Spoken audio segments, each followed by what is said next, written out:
Welcome back to the channel. This is Trendy Storm and you are watching first part of What If Naruto Was Saved by Queen of Fox. If you enjoy this video, please like, share and subscribe to this channel. Now wasting no more time, let's start the story.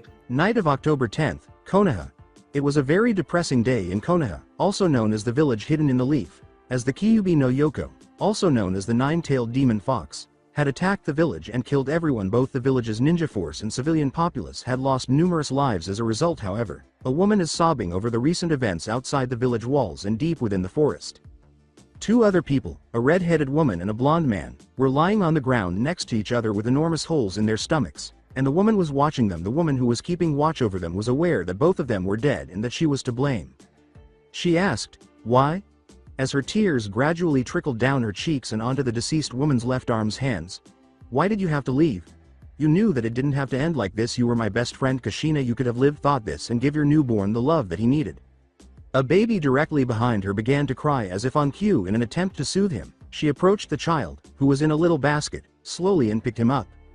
She started rocking the child back and forth in her arms and said, "Shush little one, don't cry."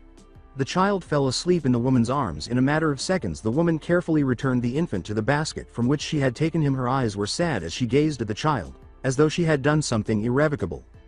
As her eyes began to well up with tears once more, she said, "Please forgive me." Carefully, she stroked the child's cheek with her thumb. Little black lines began to appear on the baby's checks as she was doing that. "I'm sorry for the burden you'll have to carry because of me. I promise to take care of you, but that won't happen for at least a few years. Until then, take good care, young one." After that, the woman gradually started to disappear until she was gone. 4 years later, on the evening of September 10th, Konoha. 3 years had passed since Konoha was attacked by the Nine-Tails Fox. The village had made a conscious effort to rebuild itself. However, if its ninja force was to protect the villagers, it still needed to be greatly improved. Unfortunately, one boy had to deal with threats from almost everyone in the village every day, even from outside sources. Naruto Uzumaki, who was born on the day of Nine-Tails' attack, was that boy. Because he was the only object discovered close to the body of their deceased fourth Hokage, the last person to be with the beast before it vanished. People believed he was the demon that had attacked and murdered their loved ones. According to the third Hokage of the village, the fourth had sealed the good half of the demon fox into the boy and killed the evil half. According to him, the villagers view the fourth as a hero.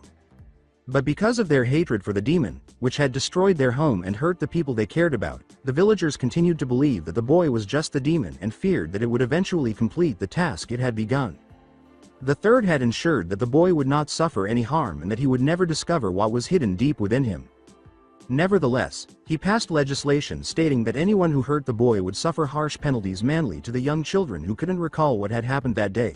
He also made sure that anyone who had or would tell those who didn't know what had happened or about Naruto's condition would be sentenced to questioning and death. He wished the boy a happy life and the ability to make friends. Regretfully, just like with any set of regulations, people look for ways to get around them, and they did. The law said that no one could tell anyone about what had happened, but it made no mention of parents avoiding the boy at all costs. When people realized two things, the no harming part of the law came to mind. First, the number of ninjas remaining in the village made it impossible to keep the boy under constant watch, and second, in order for the law to be enforced, they had to be at least identified or seen injuring the boy. Initially, people used emotional hatred to make him feel weak by glaring at him or calling him derogatory names. Others tried to be kind to him in an attempt to lower his defenses. They would eventually harm the boy by pursuing him in groups of people, hiding their faces behind masks while brandishing knives or anything else that appeared deadly. The boy would be chased or dragged to shadowy alleys, where they would beat him until he was almost dead. Despite his best efforts, the third was unable to identify the perpetrator of the boy's attack. From the weakest to his elite, he concluded that the attacks were carried out by ninjas. All of this began when Naruto was expelled from the orphanage when he was 4 years old. The Hokage was fortunate to find the boy a place to live in an apartment, but he was unaware that he had made the boy a more convenient target for the villagers. Nearly every week, the boy's meager means of subsistence were stolen and his house was vandalized. This brings us to the present. Naruto was making every effort to fend off the chill. All of his food and blankets had been stolen from his home earlier that day. He was forced to sleep on the cold, hard floor tonight since his bed was so badly damaged that he couldn't sleep in it. The fact that every window in the house was broken and letting in cold air from the outside didn't help either. The fact that he had to sleep in the bitter cold because his heating system was broken only made matters worse. He said, "Don't worry, Naruto, if you can survive this, You can survive anything. He tries to warm up his body gradually but fails when he notices that his hands are immobile and that his blood is gradually freezing. He tries his hardest to fall asleep, but his body and the cold make it difficult. He felt the chill creep up on him like a wave in the hopes of a miracle. He slowly closes his eyes. His whims were soon satisfied when he felt himself lifted off the ground and felt a worm covering his body. His blue, crystal eyes were met with red, ruby eyes as he turned to see what was causing it. It was too cold for Naruto to wonder what or who he was staring at. He was gradually covered in what felt like fur, but he didn't question it because it was pleasant and helped to warm his body. Slowly, Naruto's head was placed on what he believed to be the creature's chest. He listened slowly to the heartbeat that gave him a sense of security. He decided that this was a human, and with every heartbeat, he fell asleep on the creature's chest. "I told you I'd be back," the person said calmly as she turned to face the boy in her arms. Hokage Monument, Konoha, October 10th. The village of the Hidden Leaf was filled with joy as the sun began to set. The villagers were pleased because the Kyuubi festival, which was held on the day their fourth Hokage rescued the village from a demon known as the Nine-Tailed Fox, who had tragically passed away on that same day 5 years prior, was almost here. Since nearly everything served at the festival was 50% or more off the regular price, the villagers also had an opportunity to let their wild side out through dancing, eating, and even the amount of alcohol some would consume nonetheless. A lot of the villagers were eager to display their actual wild side during this celebration. They've put it off for too long. Unfortunately, one individual was perched atop the Hokage monument, overlooking the entire village. That individual was a young child named Naruto Uzumaki, who was dressed simply in a white shirt, ankle-length green shorts, and blue sandals.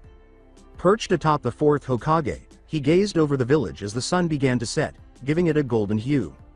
The entire village detested the boy, and he was never able to understand why. Not even the third Hokage or his adopted grandfather, Hiruzen Sarutobi, understand why he was despised. Naruto longs for a better life than the one he currently leads. Naruto was left to fend for himself after being born an orphan on the day of the Nine-Tailed attack. His first 4 years of life were spent in a terrible orphanage where the nurse refused to feed him, forbade the other orphans from approaching him, and punished them for taunting him. He went into his real hell when he turned 4. After being kicked out of the orphanage, Hiruzen considered giving the boy an apartment and lending a hand whenever he could.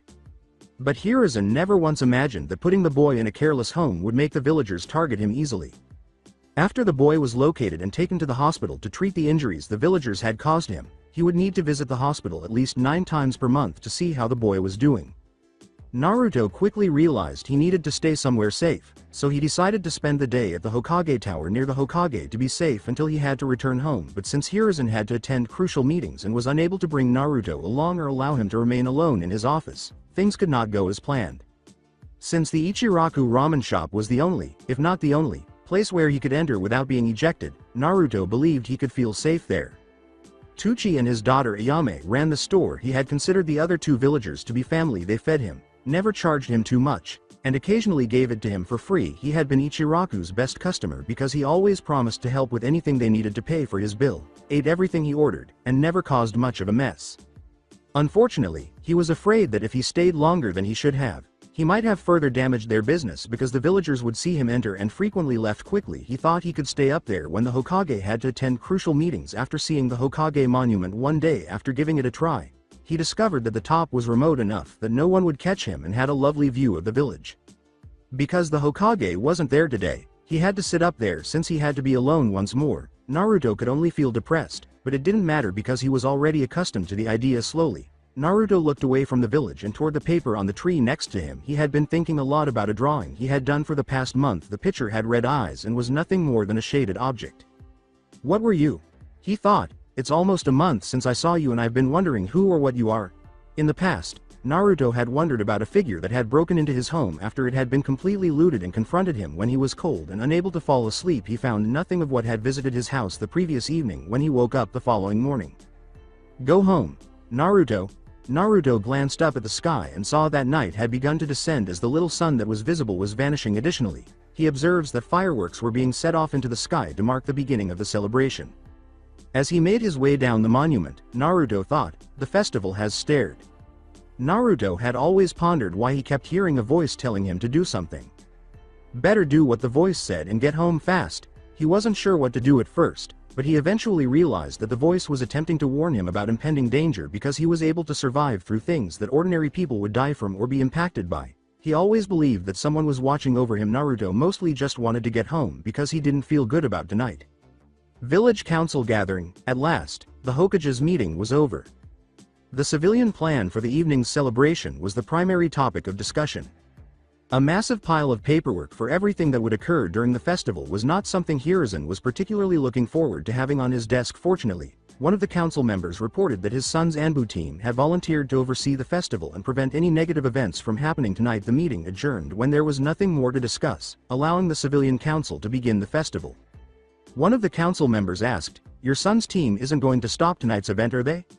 "Of course not, after all it's the main event of the whole festival," the other council member retorted, not to mention that they said that they would love to help and clean up whatever is left. After that, every member of the council departed to swiftly complete the final details and launch the celebration. Dark streets in Konoha. With Naruto, Naruto carefully followed the voice's instructions so he could return home safely. To avoid being noticed, he had to use the deserted streets where the festival was not being held. He was aware that his home was at least 5 blocks away. In addition, he was relieved to be far from the more populated area of the village, where many of the residents lived. Unfortunately, he could still encounter villagers because his house was located in the festival grounds. He was standing next to a concrete wall that was a part of the structure that, with the assistance of another building, formed a small alleyway. Now that he was in the vicinity of the festival, he had to take the alley routes to avoid being noticed. Unfortunately, the alleyway came to a wide open street that he was unable to avoid by any other means. Slowly, Naruto peered over the wall's corner to check if anyone was out on the street. He was shocked to see that both ends of the street were guarded by a crowd of villagers, each holding a weapon of some kind. Naruto exclaimed, "No, no, no."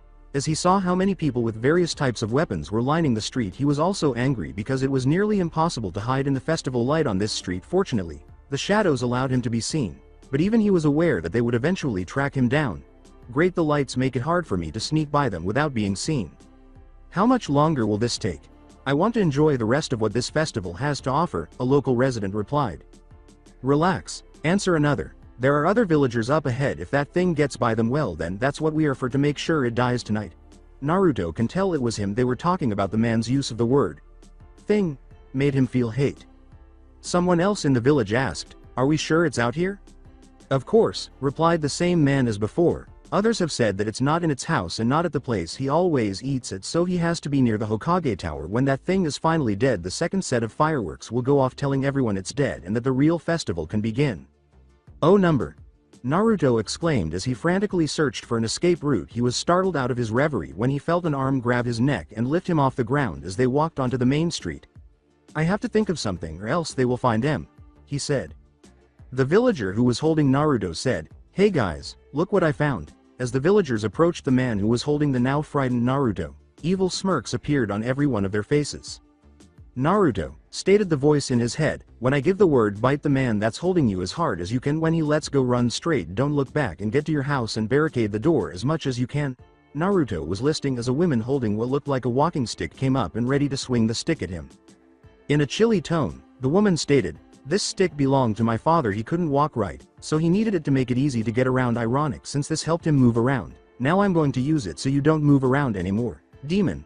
She prepared herself slowly before swinging the stick as hard as she could, aiming it at Naruto's scalp.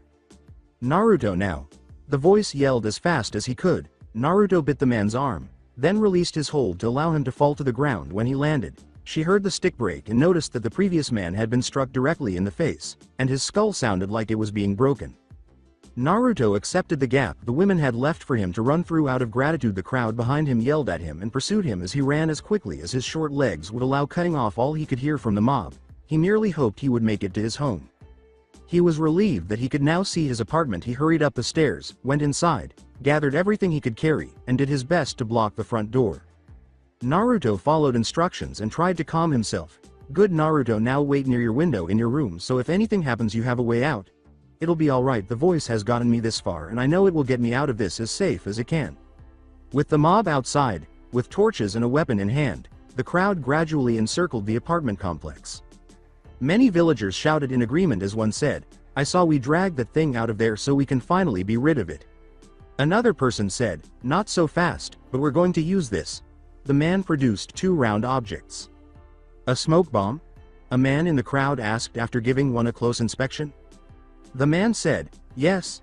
The mob started to agree and prepared to ensure they would be a safe distance away from the potential explosion. A flammable smoke bomb, and with the fireball in my other hand we will make the demon know true fear, not to mention that the smoke bomb has a chemical that will weaken its nerves as he smells it, making him helpless. Just like he made all our loved ones feel 5 years ago when the demon attacked and killed them. With Naruto inside, because he was unable to determine whether the mob had dispersed or was still waiting for him, Naruto began to feel frightened once more when he heard a crash from the front door window and saw something hit the ground. He became even more terrified. Smoke began to enter the room through the crack at the bottom of the door. Before he could react, Naruto inhaled deeply from the air entering through the door. That smells like smoke. Naruto, you have to jump to the roof of the next building. They are planning to blow up the place, said the voice. Naruto slowly backed up, ran directly to the window, and leapt out to the next rooftop, his eyes wide with shock. He landed hard on the roof of the building, but at least he had survived in an attempt to find a way down. He started to walk to the opposite side of the roof. Fortunately for him, the building had a ladder to descend halfway because the other half was locked up, making it impossible for anyone to reach the roof. When he noticed an explosion, he positioned himself to climb down what he could. The structure he had occupied started to catch fire. There was fire on the window from which he had leapt. All he could surmise was that the structure was on fire from the inside out. Naruto takes one last glance before descending the ladder and jumping into the alleyway behind the building in the hopes that no one would notice. Naruto approached another main street and hugged the way. Slowly he glanced left and right but found no one in the direction of his former residence. Cheering could be heard. The boy's eyes started to well up with tears as he realized that the villagers genuinely wanted him dead and would stop at nothing to make that happen. The voice said, Naruto, this isn't the time for this right now. The voice said, quickly head to the main gate of the village and go into the woods. They won't find you there. Naruto hurried to the main gate to follow the instructions. With mob people everywhere were cheering because they were finally relieved of their demon problem. They were all expressing gratitude to the man who had finally killed the demon. Everyone stopped and turned to face the person who said, did we miss something here? 5 black-clad men were wearing a gray flak jacket over their shirts, metal gloves and arm guards, black ninja sandals, and a sword strap fastened to their backs. The various animal-shaped masks depicting lions, panthers, pumas, leopards, and tigers were the only thing that set them apart from one another. Oh, it's the Anbu guys, replied a villager. Sorry we couldn't save a piece of the demon for you, but you could help clean up if you want. Ask the person in the lion mask, it's dead? Yup, burn into ashes by now, another villager remarked. The masked men examined the burning structure to verify the veracity of the statement. Ask the lion, puma, check and see if you can sense anything. The person wearing the puma mask has a very different view of the structure. Captain, there's nothing in that building, but there is something heading to the village's main gate. I think that it might be it, replied the puma. The fact that the demon was still alive and moving infuriated all of the villagers. Looks like it's still breathing after all, they said. Relax, we'll make sure it dies and that it stays dead. All of you go uptown and enjoy the festival and tell everyone else to act normal about tonight's events. The crowd then swiftly moved uptown to take in the remainder of the celebration. After observing the villagers depart, the lion turns to face his group. Puma led the way. Everyone else stay close to each other. They all leapt onto roofs and made their way directly into the woods to find the boy who was causing so much suffering for the village. Woods. After running through the woods, Naruto was standing there trying to catch his breath. He glances up at the sky slowly and notices that the fireworks have returned. Naruto was crying uncontrollably and hoped that this would give him some solace. They really think I'm dead, do they? He asked. He slowly spins around to avoid having to look at the fireworks, which only make him feel worse. In an attempt to determine his next course of action, he put his hand on a tree. Naruto's thoughts were abruptly interrupted when he felt pain on the hand that was resting on the tree and noticed blood oozing from it. Perhaps I could go to another village, one that would have the people like me for who I am. He was shocked to see a kunai in the center of his hand when he looked at it. We found you at last, Naruto said, turning to face a man clad in a lion mask. He also observes that there are other men behind that man, while the other wore a panther mask with his arm protruding as though he had thrown something. The first wore a puma mask. Naruto slowly looks to his right and notices a man wearing a leopard mask. He must have been the one that threw the kunai. Naruto says at last. He sees that a shadow has formed. Obstructing the moon's light, he sees one standing at the tops of the trees, clad in a tiger mask. 5 ninjas. I have to get out of here fast. As soon as possible, Naruto tried his hardest to get rid of the kunai, preventing him from fleeing. That won't work, demon, the man wearing the panther mask declared. Unless you have the strength to pull that thing out, You aren't going anywhere. Naruto used all of his remaining strength to extract the object, and it seemed to be working because he could feel the blade passing through his flesh and emerging. The lion said, "You should have died a long time ago, demon. Now it's time to say goodbye." The person wearing the leper mask then charged at the boy while brandishing a sword in an attempt to kill Naruto all at once. He aimed directly for its neck. Fortunately for Naruto, he managed to dodge just in time and take the kunai out of his grasp. The Anbu fell to the ground in agony as Naruto used the opportunity to stab him in the stomach with the kunai. "Amazing, you were able to remove the kunai and injure the rookie too," the man wearing the Puma mask remarked, suddenly feeling weak and exhausted. Naruto tried to maintain his balance. "Out of strength already, I see. All well, any easy kill will do." With their weapons drawn, the three Anbu prepared to rip the boy's body apart when the lion asked, "Any last words?" Tragically, Naruto felt the ground and struggled to keep his eyes open. "Good, now die." "Ah." The three Anbu stopped charging the boy after hearing a herd scream. Something emerged from the bushes behind them before anyone could speak. They were all shocked by what they witnessed. Tora, the person wearing the tiger mask, was their fourth team member. "Get out of here," he uttered softly. It appeared as though a wild animal had attacked him. There was nearly no skin on the lower portion of his left leg. Only his bone and blood were visible. The markings on his chest cut through his clothing, his vest, and even his flesh, giving the impression that it was severed by the claws of a massive wild animal. His left eye was missing from his head, and the part of his mask that would have covered it was broken. The last horrifying aspect was that his right arm was missing, leaving only the bone that connected it. Soon after, he collapsed to the ground and began to slowly die. The three soon heard a tiny whistle coming from the top of the tree. They all look up to see a figure concealed in the shadows. Not even the moonlight allows them to see the person. The Puma yelled, Did you do this to Tora?" but received no response. "Answer me." Has yet to receive an answer. "That's it," the Puma exclaimed as he swiftly started to approach the figure. The lion said, "Puma, wait," but it was too late. Puma aimed his sword at the figure's shoulder while he had him in his crosshairs. Unfortunately, his blade broke in half when it came into contact with its shoulder. The figure thrust its hand through his chest before he could respond. According to the two terrified people below, the object made a hole in their teammate's chest while simultaneously clutching his heart. The figure squeezed Puma's heart until it burst like a water balloon. Additionally, the two witnessed Puma's lifeless body drop directly to the ground, nearly landing at their feet. When the two looked back up, the figure has vanished. Panther, now terrified, readied himself for an assault. He uttered the words, "Where it go? Where it go?" and quickly began to sense that someone was following him. His eyes pop out from under his mask as he slowly turns around. Lion saw his lone teammate fly to a nearby tree. When he eventually turned around, the sight of the animal-like claw marks on his chest startled him once more. He noticed that the figure had moved to stand in front of him and was holding the sword that Leper had attempted to kill Naruto with. Now that there was nothing to fear, Lion started running as quickly as he could to get to the village. Sadly, Lion was instantly killed when the figure threw the blade at him and stabbed him in the chest. The wounded leper was holding the kunai in his stomach because of Naruto. When the figure grabbed his hand, the figure quickly placed its hand over his throat and applied gradual pressure, shattering his neck and killing him without hesitation. The figure turned to the body of a passed-out Naruto. When it finally realized it was safe, it lifted him gradually and said, "Time to get you somewhere safe." The figure then leaps from the trees to transport the boy to a secure location. Unknown location. When Naruto gradually opened his eyes, he discovered that he was in a dimly lit room with limited vision. He was beginning to feel anxious about his location and was unsure of what had happened after his brief blackout in the forest. The darkness made it difficult for him to see much of the room he was in, but he was fortunate to be able to make out the outlines of some of the objects. A voice said, "Oh good, you're awake." When Naruto turned to face the source of the voice, he saw what appeared to be the outline of a person seated in a chair in the room's corner. He saw the figure raise his hand and make it vanish beneath something beside the chair. Soon after, there was a click sound and light came from the room's now familiar lap. In order to prevent the light rays from damaging his eyes, Naruto quickly shielded them. Only the outline of the figure was visible due to the intense brightness of the light. He was able to see the figure approaching him. After his eyes swiftly adjusted to the new light, the figure was a person. More precisely, a woman. She approached him, and at that moment, Naruto was unsure of what to do. He couldn't place his figure on it, but he had a feeling he had met the woman before, so he was confused because he didn't know her. A hand on the top of his head snapped him out of his reverie. He turned to look at the woman sitting next to him, who had her hand running from the top of his head to the back. He glanced at her slowly and noticed that she was dressed in black pants and a red and orange shirt, but her body shape rather than her attire drew his attention.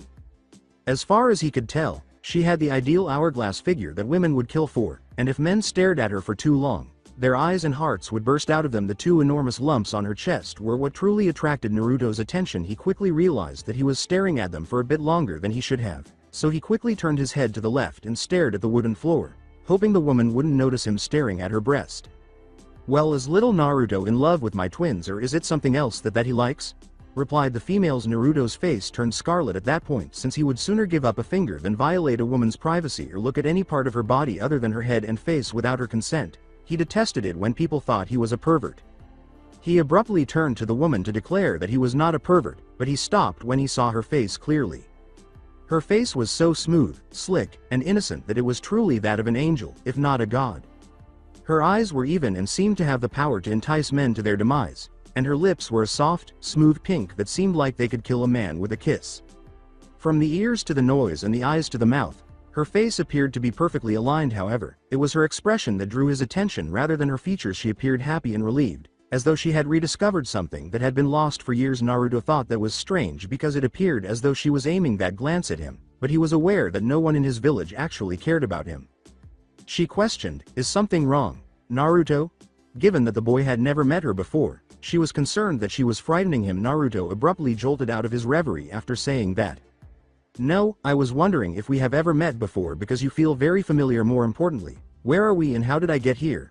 The woman's face immediately turned to a depressed expression as she looked down at the ground. It appeared to Naruto that she was engaged in an internal conflict and was unsure of what to do next.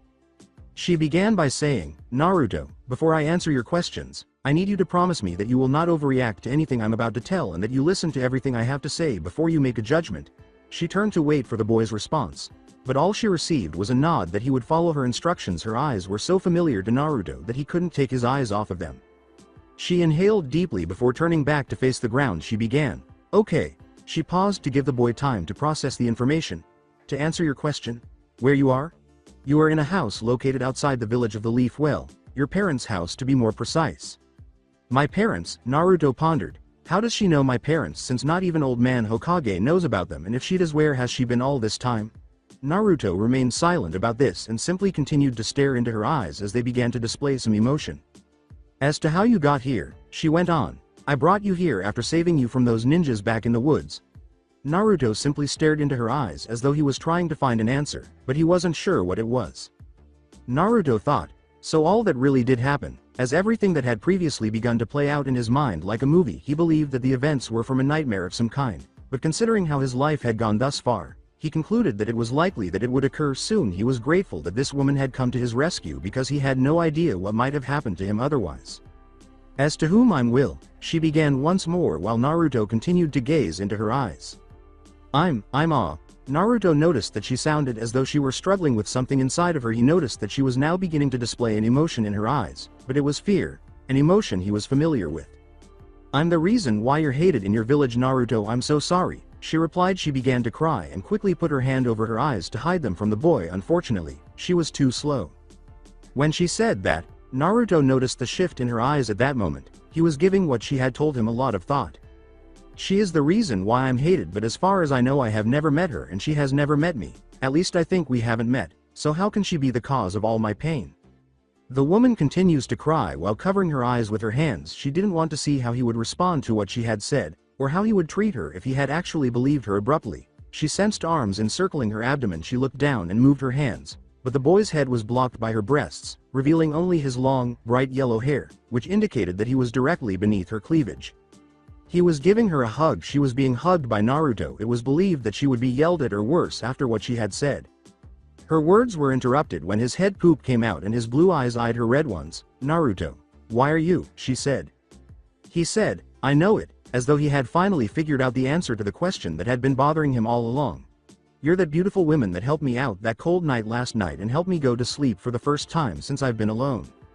His embrace tightened slightly around her stomach with a charming fox grin. He expressed his happiness and said, "I'm also hugging you because I hate seeing beautiful women sad, because it makes me sad when I see that epically caring women that helped me out." "You wouldn't say those things if you know who I was and what I've done," she asserted, her voice laced with hurt. "How do you know that it was me and not someone else?" "Simple," he said, still sporting the fox grin. "It's your eyes. Your eyes show the same emotion as the women that day did, and trust me, I find it easy to read people by their eyes, so I can tell as you." She was shocked that he could figure that out after taking in all the information. She was actually treating him in the same way she had been observing his eyes ever since she saw that fox grin, because she was aware of his past. Although it appears joyful, a smile is meaningless without the support of the eyes. The best indicator of someone's emotional state is their eyes. Unfortunately, his eyes had a gleam of hope and happiness that matched that grin of his. She had hoped to see at least some pain in his eyes to ease the next part of her. Still, she said, "You would hate me if you knew who I was and what I've done." "Really, try me and see that I still wouldn't care," was all he could say to her. "Very well," she remarked as her eyes started to hurt. "My name is Kura, but everyone knows me as the," she said, pausing as her eyes continued to hurt. She obviously wanted to fight this pain but was unable to do so. "People know me as Kyuubi no Yoko." She started crying. Her words left Naruto virtually perplexed. She went on as though she could read his thoughts. "I know you were told that the Yondaime had killed the Nine Tails years ago. However, that was just a lie. The Yondaime couldn't kill me, so he went with the next best thing and sealed it within a newborn child in hopes to stop me from destroying the village. That newborn was you, Naruto, and from there on you were mistreated because the villagers all believed that you were me in a reborn form of human, hopping to finish what was done that faithful day." As she waits for Naruto to react to her story, her eyes start to well up with tears, but it wasn't the one she was anticipating when he did his arms encircle her abdomen once more, concealing his head beneath her cleavage. She was essentially shocked by what he had done to her. "So let me see if I got this. The fourth sealed you inside me, and the villagers hate me because they think I'm you, but I don't care who you are because you took care of me for who knows how long, and if you are sealed in me, then that means you're the voice I hear in my head that keeps me safe from the villagers' attacks. All of those things you've done for me tells me you aren't much of a demon people make you out to be. That's why I trust you." She can tell that Naruto was going to sleep because of the drowsiness in that final sentence. She wasn't surprised that he felt sleepy because she didn't know what time it was. She got up slowly when she heard him snoring and put him on the couch to sleep for the remainder of the night. As she watched him sleep peacefully, she grinned. She was astonished that he welcomed her, but she is aware that she will have to tell him everything tomorrow. As that idea passed through her mind, she gradually recalled something she would never forget. "Promise us that you will help him live his life the way he wants to be and make sure nothing happens to him, Kura." "Yes, please. All the things we wanted for him is in the compound. You know where they are. Please give them to him so that part of use will live off with him, please." As she gazes at the boy dozing on the couch, those words instantly come to mind.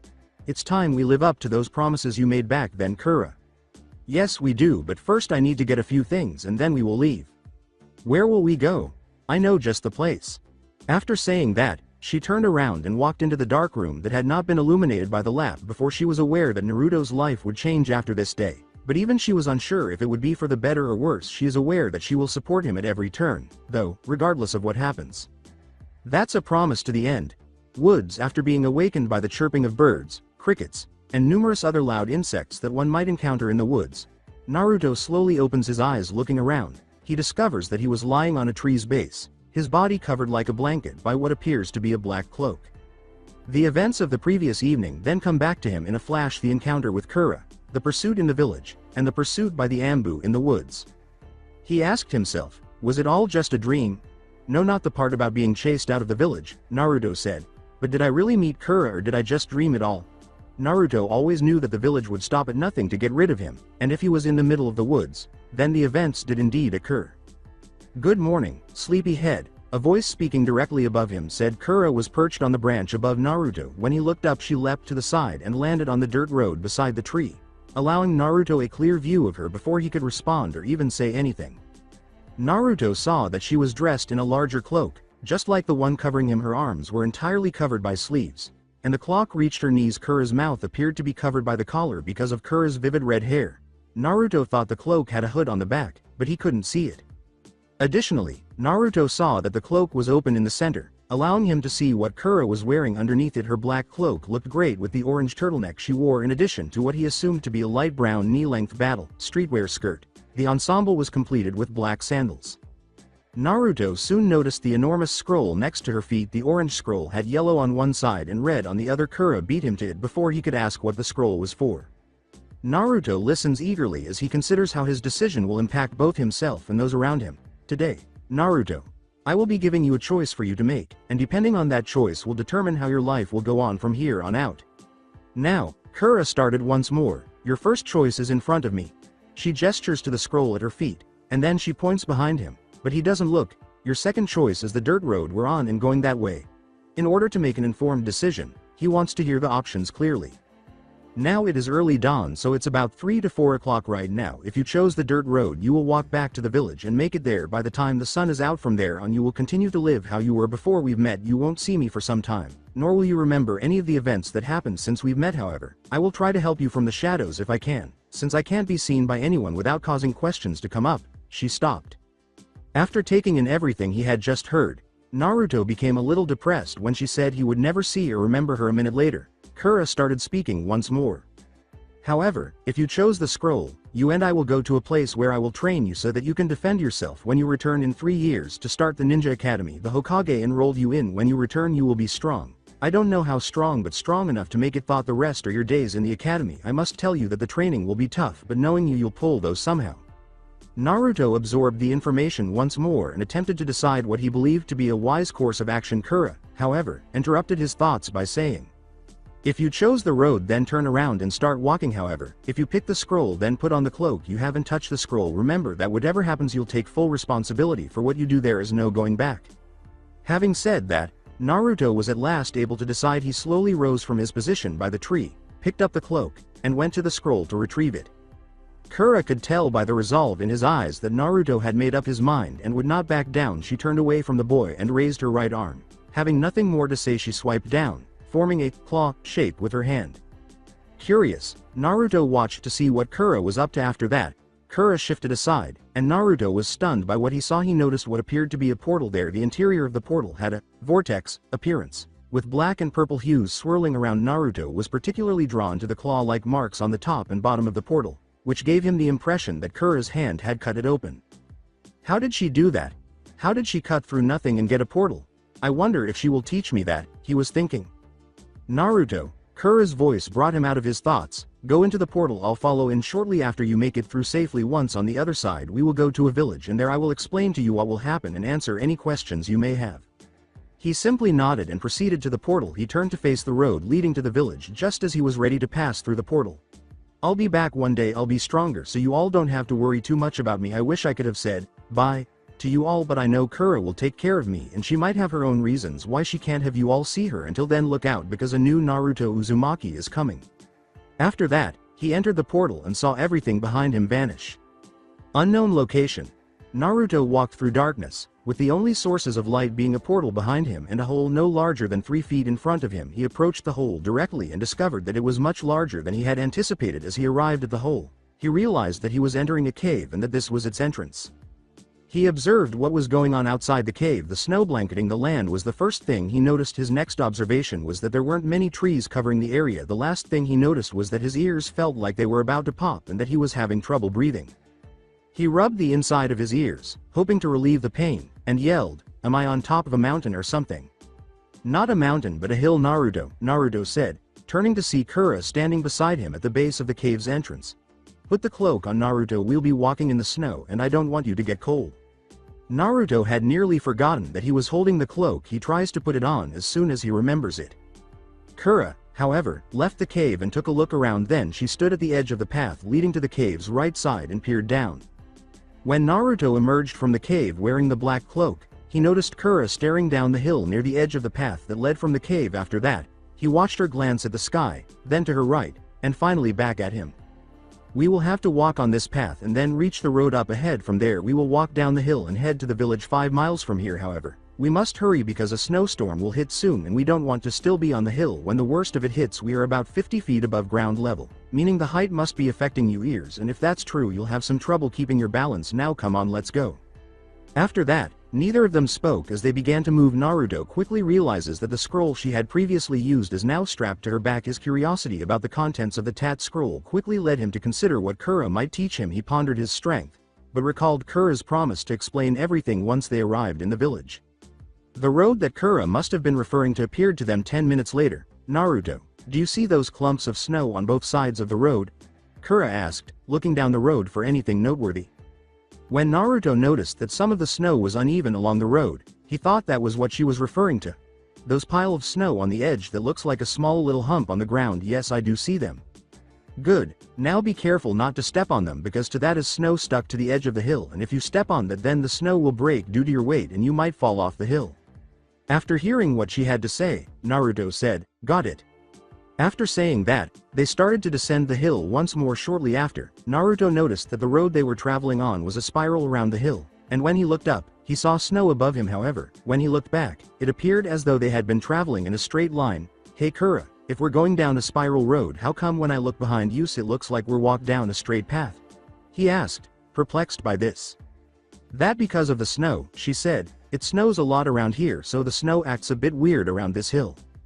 For starters, the snow layers itself over the edge of the hill, making the hill grow in size. This hill is now 2 times its normal length. You can go straight up the hill, but due to the snow added layers it is dangerous to go straight up.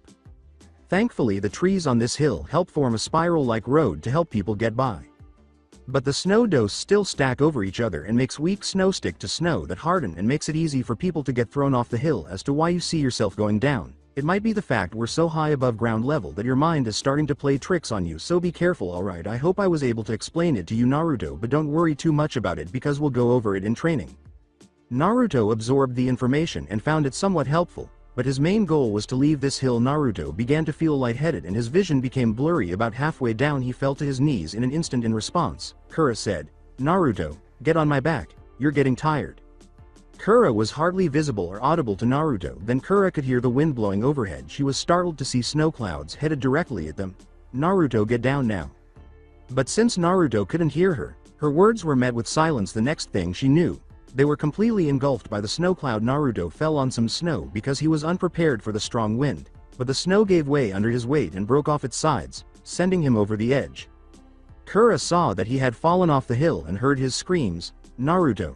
she exclaims. Because of the storm, she was unable to see anything when she peered over the side. "I have to get down there and fast, please don't let anything bad happen to him." With Naruto struggled to open his eyes because he was exhausted and his body wasn't really obeying his mental commands. He was fortunate that the snow he landed on broke his fall and did not seriously injure him, but he found it difficult to stand up. He spun around to raise himself up with his arms. In order to raise himself, he pushed all of his remaining strength into his arms. He had a new issue after he stood up. He felt like he was going to collapse again because his legs were weak. He was fortunate to have a handhold to prevent his fall because of its wood-like texture. He thought it was a tree and grabbed it. He makes a hasty attempt to regain his equilibrium and resumes walking. Unfortunately, it didn't work because he just collapsed once more. His body grew weaker by the second. As he lay there, he became aware of something. At that moment, he became aware that his lower body was covered in more snow than his upper body. He made an effort to look, but his eyes were hazy. The only thing he could hope for was, "I hope that this is the road Kura was talking of." His eyes soon caught sight of some figures approaching him, but he passed out before he could identify them. "Kura?" was all he could think before his eyes finally gave in. With Kura sprinted as fast as she could down the slope. When she eventually reaches the bottom, she tries to figure out where he might have landed. She was grateful to have located Naruto's road and tracks, but there was no sign of Naruto. Where could he be? Kura looked. There are more tracks to the body imprint. Indeed, she noticed more tracks. When she looked, 5 people made the tracks, and she could tell that one pair belonged to a person with 2 legs while the others belonged to objects with 4 legs. Those tracks look like, no it can't be. Looks like it. Kura, you think they were out here for a reason or something? I don't know, but the tracks go straight to the village, and if they found Naruto they maybe took him there. Only one way to find out. As the storm began to subside, Kura dashed as quickly as possible to the village. With Naruto. "Where am I?" Naruto asked, his eyes still weak and wanting to rest. In a room that was completely dark, all that was apparent to him was that he was lying on something extremely comfortable and soft, with his head resting on a plush pillow and, he surmised, a blanket covering him. A voice in the shadows said, "Calm down, little one, you're safe here." Naruto could only utter, "Kura," before dozing off again. The figure in the shadows said, "So Kura, you have returned and brought a friend with you. I hope we meet again soon." With Kura after 40 minutes, to avoid the snow outside, Kura cautiously makes her way through a set of glass doors from the back of the house. The only light in the room she was in came from the outside. Everything else was pitch black. "He has to be here," she told herself, closing her eyes. After a minute or so, she looked back and said, "Thank God, he's in the back. Wait, there's someone else in the room with us. Finally, I thought the 2 of you would never see me." In a matter of seconds, something or someone approaches Kura while its movements are obscured by the shadows, but its eyes reveal where it is. It had dark brown eyes, and the whiteness of those eyes gave the creature a strong, powerful appearance. It said, "It's good to see you again, Kura said, "Nice to see you too, Katsumi." The two were so preoccupied with one another that they didn't see Naruto approaching them slowly. It was almost joyful when he got close enough to see who it was. "Kura!" Naruto exclaimed with delight as he tried to run to her, but his legs were still too weak, and he started to fall, but he was apprehended before he could fall to the ground. When he looked to see what had seized him, he was shocked. A woman stood in front of him. This woman resembled Kura, but he could tell she had pitch black hair and dark brown eyes. "Who are you?" he started, but the woman stopped him in the middle. Before long, Naruto fell back asleep and rested on Katsumi's shoulder. "Shush, go to sleep, young pup, we'll talk in the morning." She turned to face Kura, who remained motionless and stared blankly. All Katsumi said was, "We need to talk, sister." Kura nodded in agreement. 3 years later, woods outside Hidden Leaf Village. Wearing cloaks and hoods to keep people from seeing them, 7 figures slowly make their way down the road leading to the Hidden Leaf Village. One of the figures remarked, "It must be nice to be back at the village again." "Yup, it sure is," responded another. "However, I have a feeling things are going to be different this time."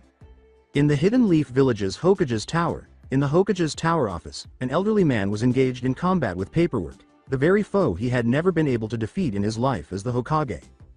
The third Hokage, Hiruzen Sarutobi, was that man throughout his life. He was referred to by a variety of names, including the Professor for his intelligence both on and off the battlefield, the God of Shinobi for his youthful strength, and the third Hokage. Regretfully, despite all of his titles, he is unable to resolve the Kage's biggest issue: how can they manage all the paperwork they have to complete with minimal effort? Unfortunately, his problems did not stem from the paperwork. No, he was more concerned about the fact that it was September 6th and that tomorrow was the day that new students would enroll in the Ninja Academy to become Hidden Leaf Ninjas. But that reminds me of the time he assured a boy that he would be placed in the academy once he reached adulthood. Nearly 3 years have passed since that boy vanished.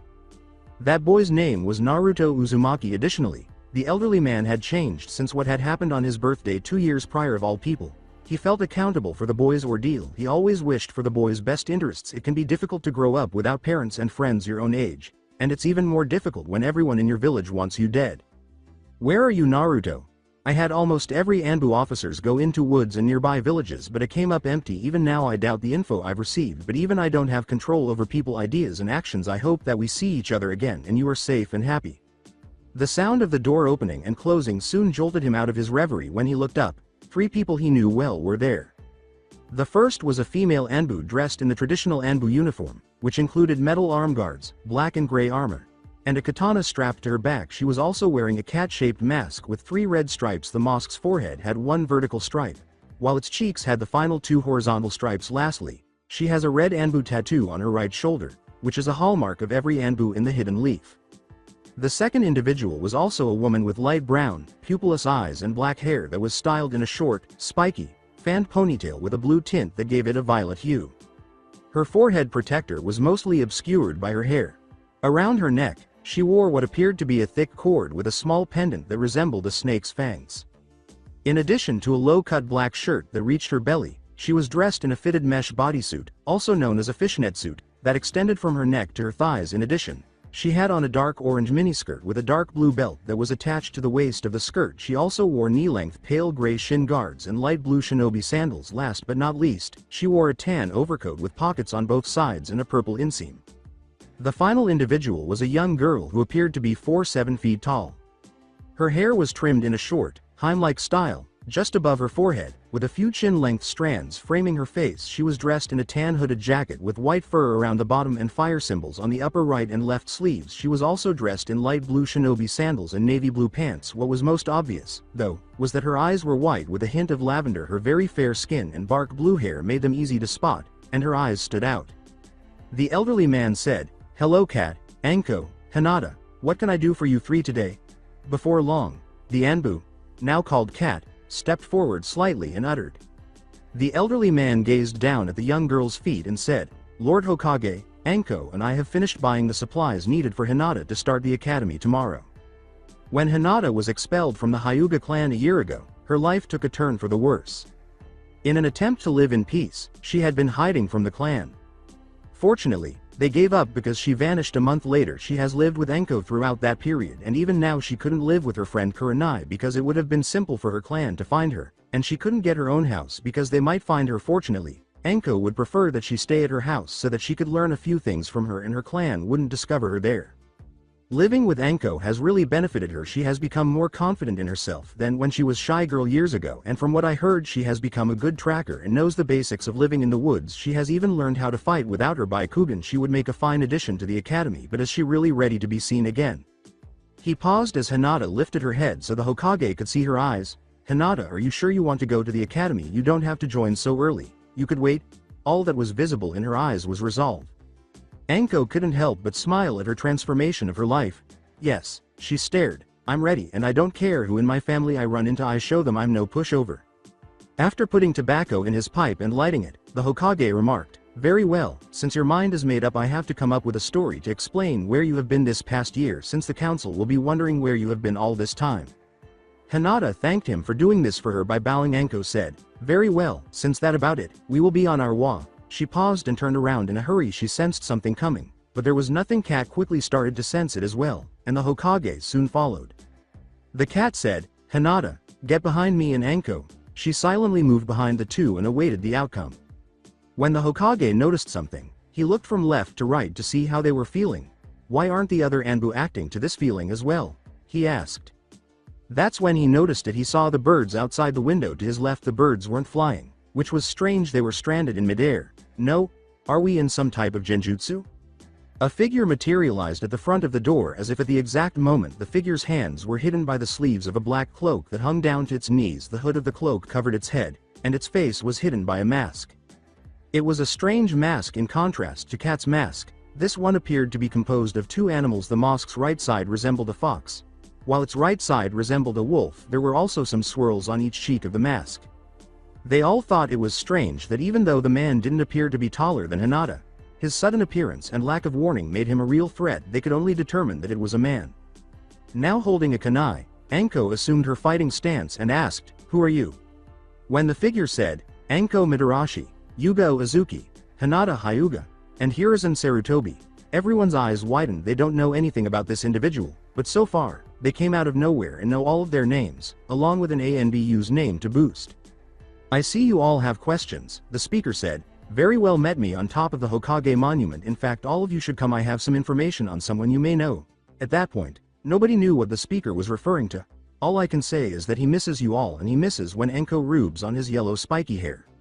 Anko was pushed over the edge by those words with a murderous expression on her face. She hurried with the kunai. She was too slow, though, because the person disappeared as soon as she was within striking distance. Damn it! She exclaimed. The Hokage's voice interrupted her as she hurried to the door, saying, Anko, wait. I can't, Anko said. Turning to face him, the Hokage witnessed something that is extremely uncommon to witness in one's lifetime. Anko's eyes were about to well up with tears as though her heart had been pushed from her body. He could see the anguish and sorrow behind her eyes, and he knew what would have caused it. The Hokage was not the only one who had missed Naruto over the years. Actually, each of the three people in the room had a different reaction to the boy's disappearance and had their own feelings for him. The boy had been admired by Hinata. She wished she had the fortitude to fight through everyone's hatred when she was younger. She was also grateful that just before he vanished, he had protected her from some bullies. Unfortunately, the bullies were beating him as a result, and she was left speechless, unsure of what to do. The bullies fled when Hinata's bodyguard discovered them. She detested her own clan in part because of what transpired next. Naruto was immediately spotted by her guard, who instructed her to avoid him. They didn't check on him or offer assistance before leaving. The guard was actually one of her family members that she detested the most, not because they abandoned Naruto, but rather because he said that Naruto was the one who had attacked Hinata. She was upset with her clan that day because of the concept of power and the idea of placing blame on others in order to advance. A week after the search for Naruto was cancelled, she had learned that he had been killed by the same guard. She was so depressed that day that she considered it a sin to be referred to as the Hyuga heiress. She fell into a depression after learning what had happened to him, which affected her performance when she sparred with her sister. As a result, she lost the title of Hyuga heiress and appeared worthless to the men of her clan. When Naruto was younger, one of his guards was Kat, or Yugo as she was now called. She was aware that Naruto had not merited the villagers' intense hatred, although she was among the few who desired to adopt Naruto. The civilian council ensured that no one did. Since then, whenever Sarutobi had free time, people have asked her if she was one of Naruto's primary guards. She saw Naruto as a little brother in need of love, and she believed she should be the one to provide it. At last, Anko appeared. She took Naruto's absence. The hardest of the three. Yugo has informed Sarutobi that she wishes to monitor her. She could prevent Anko from taking any extreme action because she was the one who knew her the best. Anko was a wild card from the beginning. Few people were fully aware of her. Sarutobi only knows that she treated Naruto better than anyone else in the village and treated him like a little brother. Anko may have been the first to want to adopt Naruto, but the civil council stopped her, just like it did with Yugo. Ever since, she has made every effort to spend as much time as possible with the boy. The elderly man was aware that she and Naruto were destined to be together because of their shared history of being despised by the villagers. Anko, I know you want to find him as much as we do. He was staring. But remember, if he has answers, then we shouldn't provoke him, and he said we should all be there to get the answers we need. Anko realized he was correct. She nodded in response. Fighting back the tears, they all departed the office after saying that they were shocked by what they saw. When they arrived outside, everything had come to a halt. They witnessed children jumping up but their bodies not falling. Instead, they floated in midair, birds standing motionless in the middle of the sky, and people conversing in a frozen state. They all rushed to the top of the monument because they had seen enough. Hokage Monument. The individual from earlier was standing atop the fourth Hokage's head and surveying the village. When they eventually reached the summit, nobody was able to assume a fighting stance because of their run, and their breathing made it obvious that they were present. The Hokage was wondering what he wanted to know from the man, who didn't turn around, but he said, "I'm glad you all could make it," adding, "Now I'll keep my end of the deal, but I want to ask you a question, Hokage." The elderly man thought, "I hope I don't regret this," but the man spoke again before he could ask. "Don't worry, I won't ask something way too out the line. I'll just want you to answer this. How badly do you want to see Naruto again?" When they saw that man's name, everyone was taken aback. They all hoped he had no knowledge of Naruto. The Hokage was the first to express his disbelief response. "I can't tell you anything about the boy. But all I'll tell you is this, all four of us care deeply for the boy. If you harm him, I promise you the two kunoichi that stand beside me would have fun tear you limb from limb. And don't think that is all, because there are a few more in the village that care for him. However, to answer your question, I would love to see that boy again, and other will give anything to see him again." The Hokage then turned to face the two kunoichi in question. He is aware that if they were in this situation, they would say the same thing. When the Hokage looked back, he saw that his left arm was now holding his mask, but the hood was still over his head. He said, "Well," and as everyone's faces were filled with shock, he started to turn around and face them. The boy in question was standing there. "Naruto," they exclaimed. "Yup," he replied, "it's good to know I have some people who care about me." When he felt someone or something throw him to the ground, he stopped. He quickly discovered what had transpired. He recalled that when he lived in the village, this was a regular occurrence. He would feel soft skin against his face as his face was forced into a bear hug of some kind. "You little brat," Anko pleaded. "Do you know how much you put me thought how I missed our hugs and your soft hair when I rub it between my figures?" Naruto could hear the sadness in her tone. He was deeply sorry for hurting Anko's sentiments. His solution was to put his arms around her and let her know that he too missed these times. Anko's sadness faded at his hug and rests her head on his hair. The two looked so happy that the other three couldn't help but smile. By turning his head, Naruto could see everyone grinning at him. He was content and missed everyone, but as soon as he laid eyes on Hinata, his mood swiftly shifted to one of sadness and rage. They all noticed the shift, but before anyone could inquire as to what was wrong, Naruto said, "Hinata, what is that on your forehead?" When Hinata heard him say that, she was shocked because she could see her forehead clearly. He vanished before Anko could stop him from overreacting. Then he reappeared directly behind the Hokage and in front of Hinata. The Hokage suddenly recalled that they were trapped in a strange form of genjutsu that had materialized when Naruto arrived at his office. First this strange genjutsu and now Naruto's speed. I was unable to see him move at all. Is he doing this? And if he is, how is he doing it? How is he doing it? And more importantly, how did he learn this and by who? Without responding, Naruto merely stared at a now frightened Hinata. "Naruto, where did you learn how to do that?" "Naruto, answer me," the Hokage began, but a fresh voice interrupted him. "That would be our doing, Hokage Monument Summit. That would be our doing." Everyone except Naruto turned to face the new voice's origin. 6 figures were standing by the forest's edge. All they had on was the same black cloak that Naruto was wearing. 3 of the figures were female, and the remaining 3 were young girls except for their hair. All of the women have a very similar appearance. Standing in front of one of the tree women, the 3 girls resembled each other once more, with only their hair serving as a distinguishing feature. They must be mother and daughter in order to look alike to the grown-ups. Sarutobi wondered. He carefully examined each one to see if he could distinguish between them. The one on his left was the first one he noticed. She had incredibly smooth, cream-colored skin and bright red hair that hung down to her lower back. It appeared that she was at least 7 feet tall. She had red eyes, almost like a ruby. He also noticed her hair, eyes, and skin could have easily been cloned from the girl in front of her. The only real difference was that she appeared to be around 7 feet tall. Once those two were seen, it was easy to see how the other 4 differed. They were all the same height as the next 2, had hair that fell halfway down, and had smooth white skin. Actually, the 2 in the center had light brown eyes and black hair, which was the only way to distinguish them. The final 2 had dark brown eyes and light brown hair. Naruto's black cloak was the same as theirs. Speaking of which, Hinata was examining the newcomers while Naruto was gazing at her with a disgusted expression. As Kat and Anko assumed fighting stance, Sarutobi asked, "Who are you and how did you all get here?" An old man who looks to be over the age of 100 and has people follow his every order. "You must be Hiruzen Sarutobi," said the woman with brown hair. The black-haired woman said, "You must be Yugo Azuki if you're an Anbu with purple hair and a cat mask." And finally a woman who has purple-like hair and wears a fishnet suit and has eyes that look like they belong to someone insane. "You must be Anko Midarashi," said the woman with red hair. Everyone's eyes widened once more. Naruto's voice interrupted the Hokage as he was about to say what was on everyone's mind. "It's all right, old man, they're with me. They won't hurt anyone as long as you stay on my good side." The only thing the Hokage could do at this point was to entrust himself to Naruto. "Very well, boy, would you mind introducing them to yous, because they seem to know yous already." "We're sorry, how could we have forgotten our manners," said the blonde. "I'm Kura and this little one in front of me is Mia, my daughter." "My name is Kat," the woman with black hair said. The young girl with black hair said, "And I'm Kira, her daughter." "That leaves us," the woman with the brown hair said. "My name is Aki, and this is my daughter Kyo, just like the other 2. The Hokage and his 2 kunoichi were unsure whether to trust them. Despite their names, they heard Naruto's voice before any of them could speak. "Please Hinata, why is that on your head?" The words, "Well, you see, this is," were beyond Hinata's vocabulary. Anko believed they could tell him a little lie until he realized what it was, but that strategy was abandoned when Naruto stated, "I know that is the Hyuga clan's cagebird seal. My question is, why is that on your head? I thought you were from the main branch."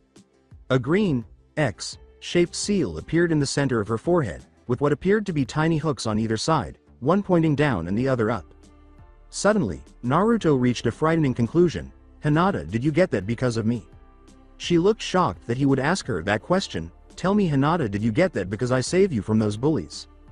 Hinata's head dropped. She was afraid to tell him the reason behind the seal on her head, even though she knew it had to do with Naruto. She inhaled deeply before meeting his gaze. "Naruto," she said, "I have the seal because I'm no longer a member of the Hyuga clan."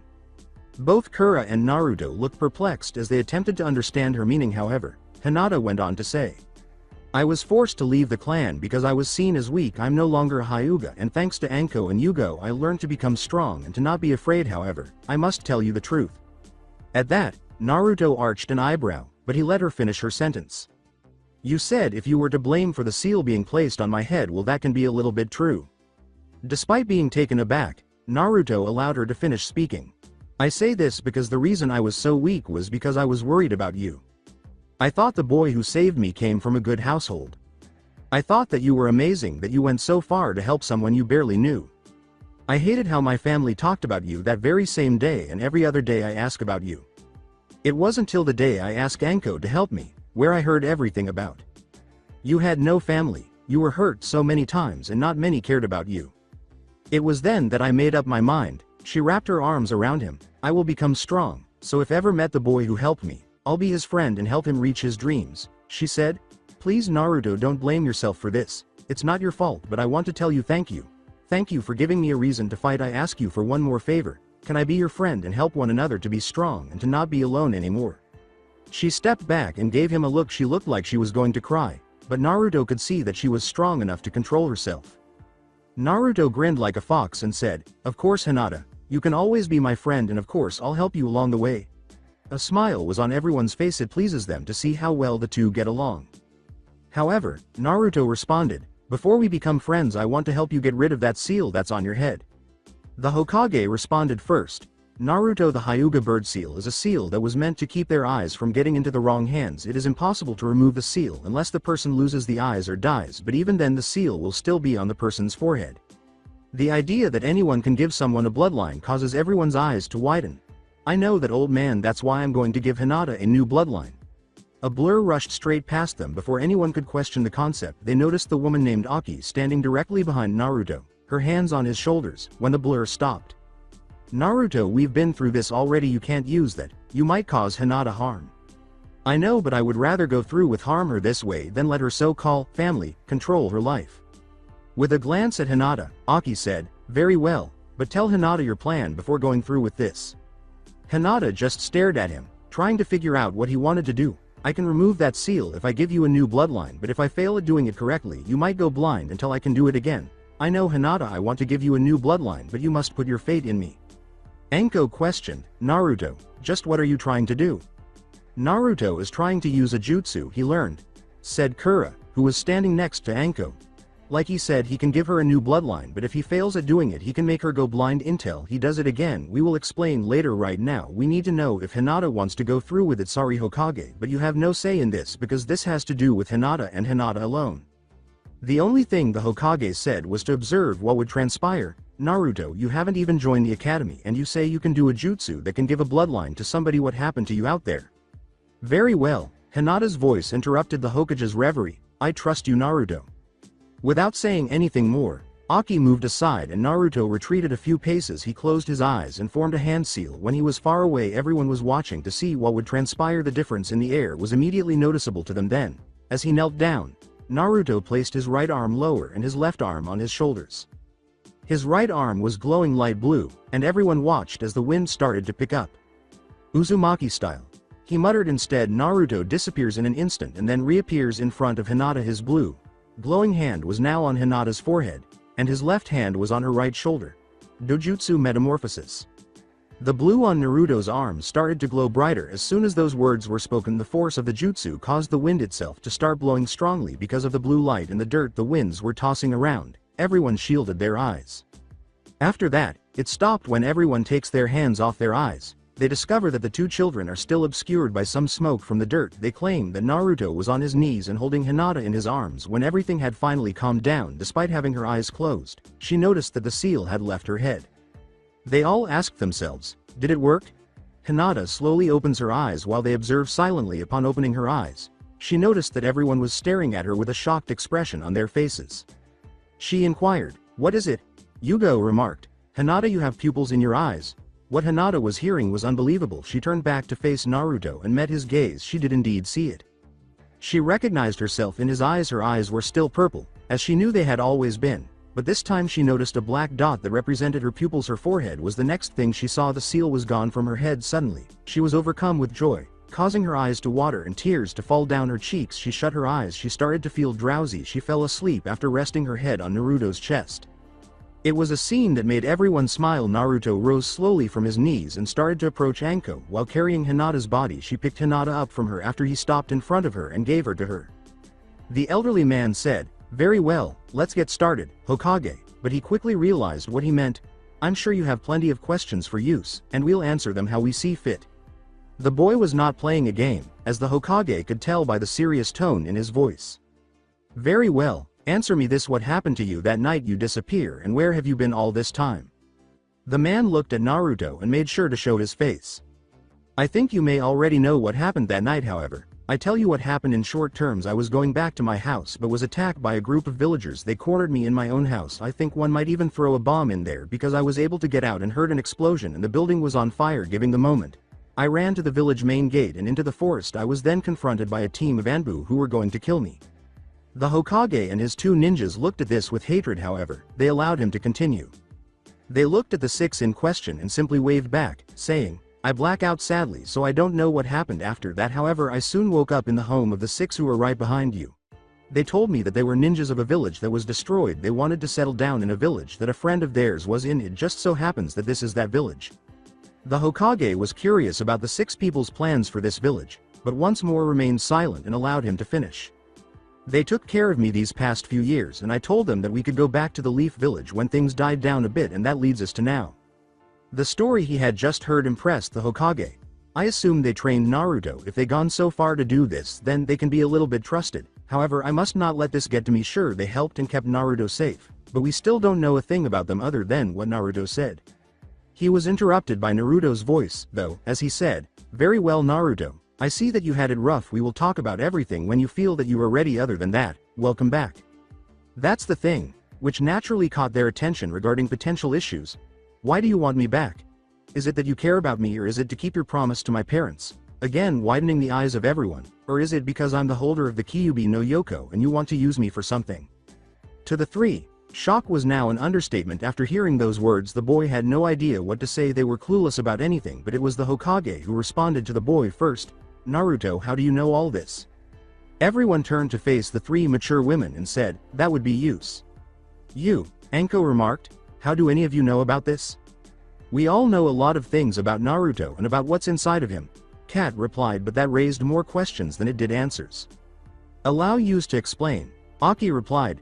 "Like Naruto said, we are ninjas from a village that was destroyed. That village was known as Uzushiogakure, home to the Uzumaki clan. I'm Aki, former commanding officer of Uzushiogakures 3rd Elite Anbu Black Ops Division."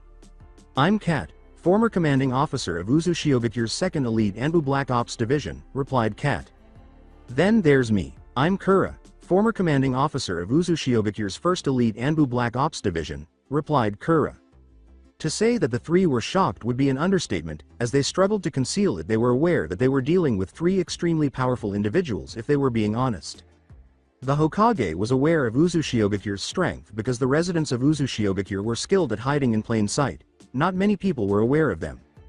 The elderly man also knew that the Uzumakis, a clan renowned for their prowess in sword fighting, sealing, and other skills, were the strongest clan that founded and governed Uzushiogakure. Actually, that's what made them so dangerous. Nobody had any idea what an Uzumaki could do in combat, and their massive chakra supplies only made matters worse. If these three were indeed Uzushiogakure ninjas, Sarutobi feared that trouble would be their permanent fate. At this point, the Hokage was speechless. "Also," Kura said, "Naruto said we were here to live in the village our friend lived in. I know that you know who we are talking to, Hokage." He had no choice but to listen and hope that by the time everything was out, he would have something to offer. "Kushina Uzumaki," he uttered. "Correct," said Kura. "But that doesn't explain how Naruto knows about the 9 tails, and how can you prove that you really knew Kushina?" Kura said, "Ah yes. How could I forget?" In response, a puff of smoke emerged as she slammed her to the ground. Everyone noticed what appeared to be a picture frame once the smoke had cleared. Kura picked it up, said, "Here," and tossed it to the elderly man with ease. He caught it and examined it. He couldn't believe what he saw. The woman in the picture had a feminine yet slender figure. Her fair skin gave her a flawless glow in the picture. Her red, fiery hair appeared to extend past her shoulders, and her eyes were violet. Kushina? The Hokage believed that this image was fraudulent. All of the photos featuring Kushina were either hidden for safekeeping by the Hokage or in her former home. But what he saw next demonstrated that this picture was authentic. He recognized the man standing next to the women with red hair. He was a tall, thin man. In fact, anyone who witnessed this would think that the individual was an adult Naruto like Naruto. The man had blonde hair and spiky, blue eyes. Minato. At last, the Hokage noticed everything in the background. Since there were no buildings behind them and only the blue sky, he could infer that this picture was taken in an open area. His final observation was that the women Kura and Kat were standing next to Kushina and Minato, respectively. He could tell that only each person's head and shoulders were visible in the picture. He glanced back at the three women after taking another look at their happy expressions. The Hokage could only gaze at her with assurance and think of one thing. "I know what you're thinking," Kura said. "You want to know when that photo was taken, along with the fact if Naruto knows about his parents." "Naruto, I'm sorry that I had to lie about your parents. I won't ask you for your forgiveness or for you to trust me. I just hope that you can understand why I did what I did." "First off," stated Kura, "that photo was taken during both Minato and Kushina's free time from their ninja work. We've been in contact with Kushina ever since the fall of Uzushiogakure. In fact, almost all of the Uzushiogakure knew where Kushina was.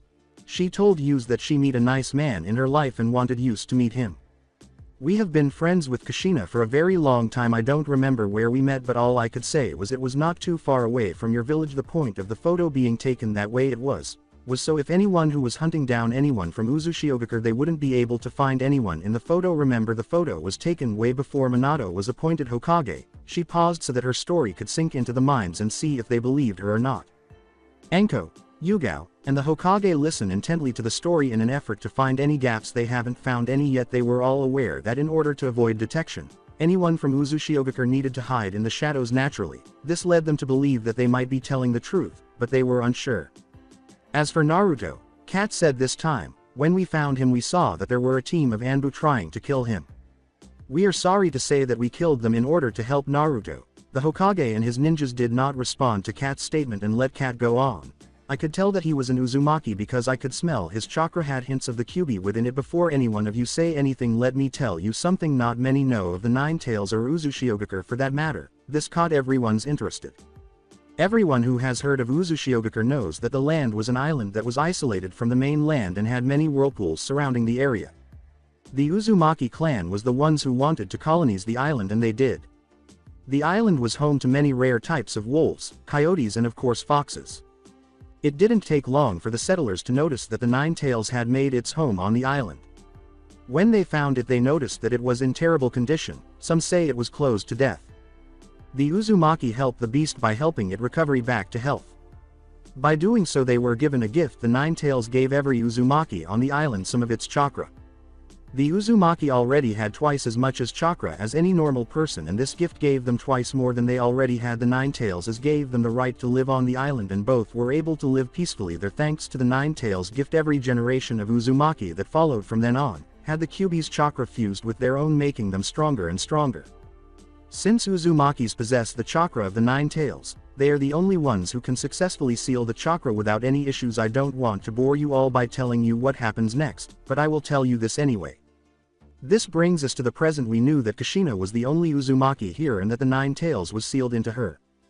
We also knew that she was going to give birth to a child named Naruto, which is why we came to the village. Sadly, we were devastated to learn that both Kushina and her child had perished when we learned that the Hidden Leaf village had been attacked by the Nine Tails. However, when we learned that the village was still standing, which led us to believe that either Kushina or the child had survived the attack, so we had to approach her. Don't think we're painting you as the villain here. After we located Naruto and told him everything, he requested that we leave the village for a while until he could enroll in the Ninja Academy. To answer your question, yes, he is aware of his parents, but we also explained to him why you couldn't tell him Hokage.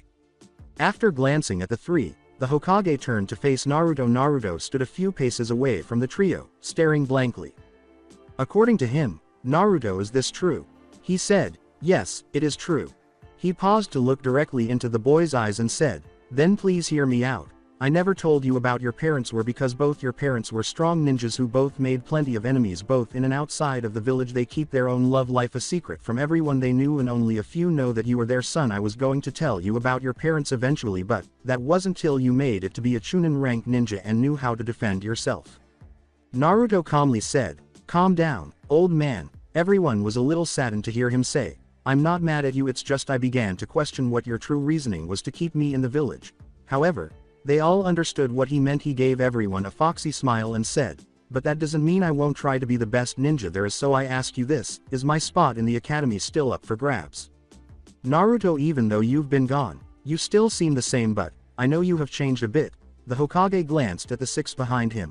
Even though I don't know a thing about them, I can tell that they care for you, Naruto, and if you can trust them then maybe I can too.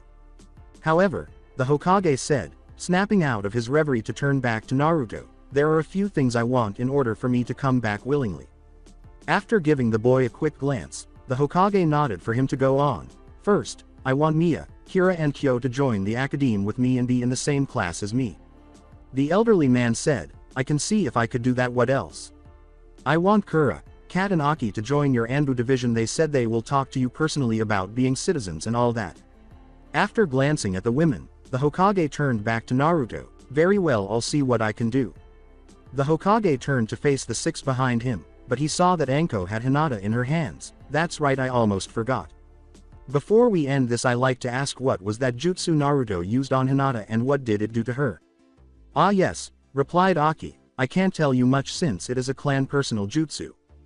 All I can say is that it has the ability to change one's dojutsu. It's a jutsu that needs a lot of chakra and a lot of focuses to use. It's one of the Uzumaki's medical jutsus, and just so you don't ask, you can say I taught it to him. He found the scroll that had the jutsu and began to teach it to himself. He had trouble with it, so I helped him out. It's normal for an Uzumaki to channel chakra at a young age, so I showed him how to do it, hoping he would never use it. Looks like I was wrong. Anko asked, will Hinata be okay? As she approached Naruto slowly. With that, Anko used her left arm to carry Hinata while using her right hand to find herself with his hair.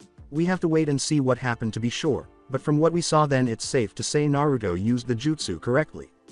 After glancing at everyone, Anko said, since I might not be needed I'll take Hinata back to my place so she could rest, see around and welcome back Naruto. With that, Anko flicked Hinata away. Well, you should be happy you didn't hurt her. Good to have you back, Brad. I can't wait for yous to catch up. Can we please go to your office so that we can finish this meeting? I don't know how long we can keep the jutsu up any longer, Kura said, turning to face the Hokage. Naturally, the Hokage was reminded that time was still frozen. If they have this much strength and can keep on walking like nothing happened, then this three are stronger than they look. I just hope they can work for the village with no problems. I don't even want to think of what other tricks they have. Let's just hope we can stay on their good side. The elderly man started to walk, but Kura's voice stopped him. Very well, let's go. She handed him a list and what appeared to be a one-strapped back bag that was rather full. Naruto, why don't you take the girls to that Ichiraku place you've always talked about? And then you can go buy the ninja gear you and the girls will need for the academy. Here's some money and a list of tools you and the girls will need. Kura, you gave me over 40 million ryo. Yay, so that is for everything you will need.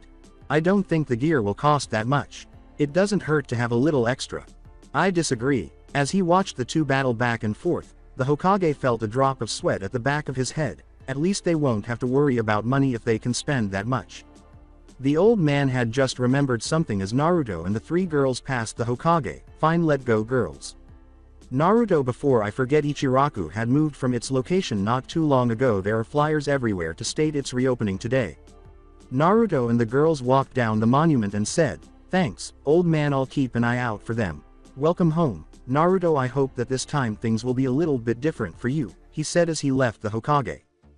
Bar Ichiraku. Tsuki, who owns a bar in Ichiraku, had a calm day now that he could open his new bar in a secure area of the village. He was pleased. Tsuki decided it would be wise to move his small restaurant after the events of the previous 2 years. Fortunately, he managed to persuade a family member to trade shops with him. His family was well known for running numerous bars and serving a variety of foods throughout the village. He was grateful to inherit his cousin's small bar. The bar itself wasn't very large. It only had a counter where he prepared the food and a storage space in the back. In addition, there were only 6 stools at the bar, and the upper portion of the entrance was covered with sheets rather than doors. The good thing about this bar was that he lived upstairs from the establishment because it was built into his new home. Unfortunately, old man Tsuki was depressed. Even on this happy day he was standing over a large pot of miso pork ramen. He was famous for this dish. Unfortunately, every time he succeeded, he experienced an inexplicable feeling within himself. He peered into the pot at the liquid soup. Naruto, if you are alive, then where are you? Was the only thought that came to mind when he thought of his favorite customer. A voice said, excuse me, jolting him from his reverie. He believed he was seeing things as he stared at the front of the bar. 3 identical-looking girls were standing at the entrance. Everything appeared the same, including height and facial features except for the eyes and hair. The final girl had brown hair and light brown eyes, the first had black hair and dark brown eyes, and the third had red hair and red eyes. He didn't even notice the other figure, who had a hood covering his head with a cloak that all of them were wearing, and all that was visible was his mouth. They could be triplets. He asked. Yes, how can I help you all? Tsuki asked, abruptly interrupting his thought process and grinning warmly. We heard that this place just opened, so we thought we would stop here and eat.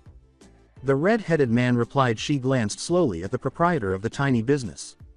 He certainly resembled what many would assume an elderly civilian cook would look like for an elderly adult. His height was average. He had his eyes closed, as is customary for elderly people, and his face had a few minor wrinkles around his cheeks. His skin was either light or dark, and his hair was black. He wore a hat that looked like white paper on his head and what appeared to be a white robe for cooking. He looks like he is in his early 40s. If his business is that old, then his cooking must really be good, she was thinking. She sat down beside the other 3. The cook said, so what can I get you all? The girl with the black hair asked, do you happen to have any miso pork ramen right now? You're in luck because I just fished a new pot of some. The adult man could only smirk in response. How many would you all like? He asked. The girl with brown hair responded, 2 bowls each please. Once more, the cook couldn't help but grin before starting to prepare their food. The brown-haired girl couldn't resist asking the cook, excuse me sir, what happened to the person who ran the shop earlier? If you don't mind me asking, that is, what was waiting for their food? Ah, him, that was my little nephew. Cooking had always been a family business in my family, so when it came down for him to begin, I volunteered my shop for him to begin with. Since this shop is located next to many shopping areas and homes, it looked like a perfect way for him to start. Chuki answered. Keeping his eyes on the bowls he was going to fill, he set down the second bowl he filled and started with the third.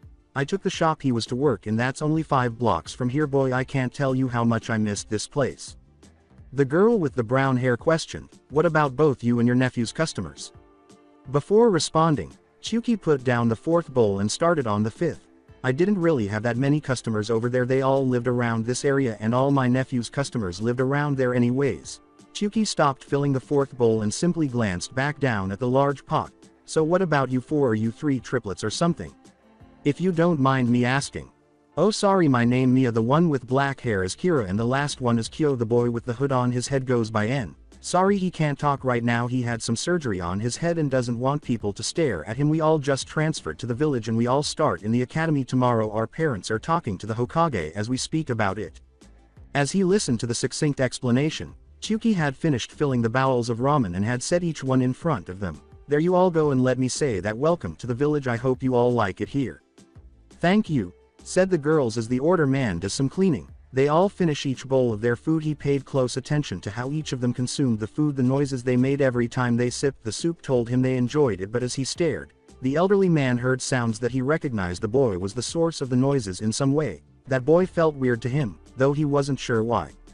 He thought, must be my imagination. After everyone was done, they thanked the man for the food and promptly paid him. Unfortunately, because the boy was in the front, he didn't notice the approaching person until crash. The individual and the boy both collapsed to the floor upon glancing at the newcomer. The 3 girls realized it was a girl. The girl had fair-looking skin and a slender body type. They could tell that she had brown eyes and long brown hair that reached her mid-back. She had a dark blue apron on top of her white robe. She also had a white bandana-like cloth on her head. Based on their guesses, the girls estimated the girl's age to be around 13. They reasoned, must be the cook's daughter.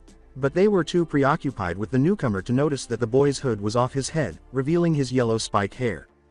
As he stood up and extended his hand to assist her in standing up, the boy asked, "Are you all right?" "Yes, I'm fine," the girl said, pausing in the middle to glance at the boy. She appeared to have seen a ghost, Naruto. Before he met her eyes, the boy didn't seem to understand what she was acting at. He noticed his reflection in her eyes and realized he was no longer wearing his hood. He could see Chuki watching from behind, and he too appeared to have seen a ghost. Before he could move, the girl pulled him into a tight hug and said, we should go." "Naruto," she uttered, "it's you, it really is you."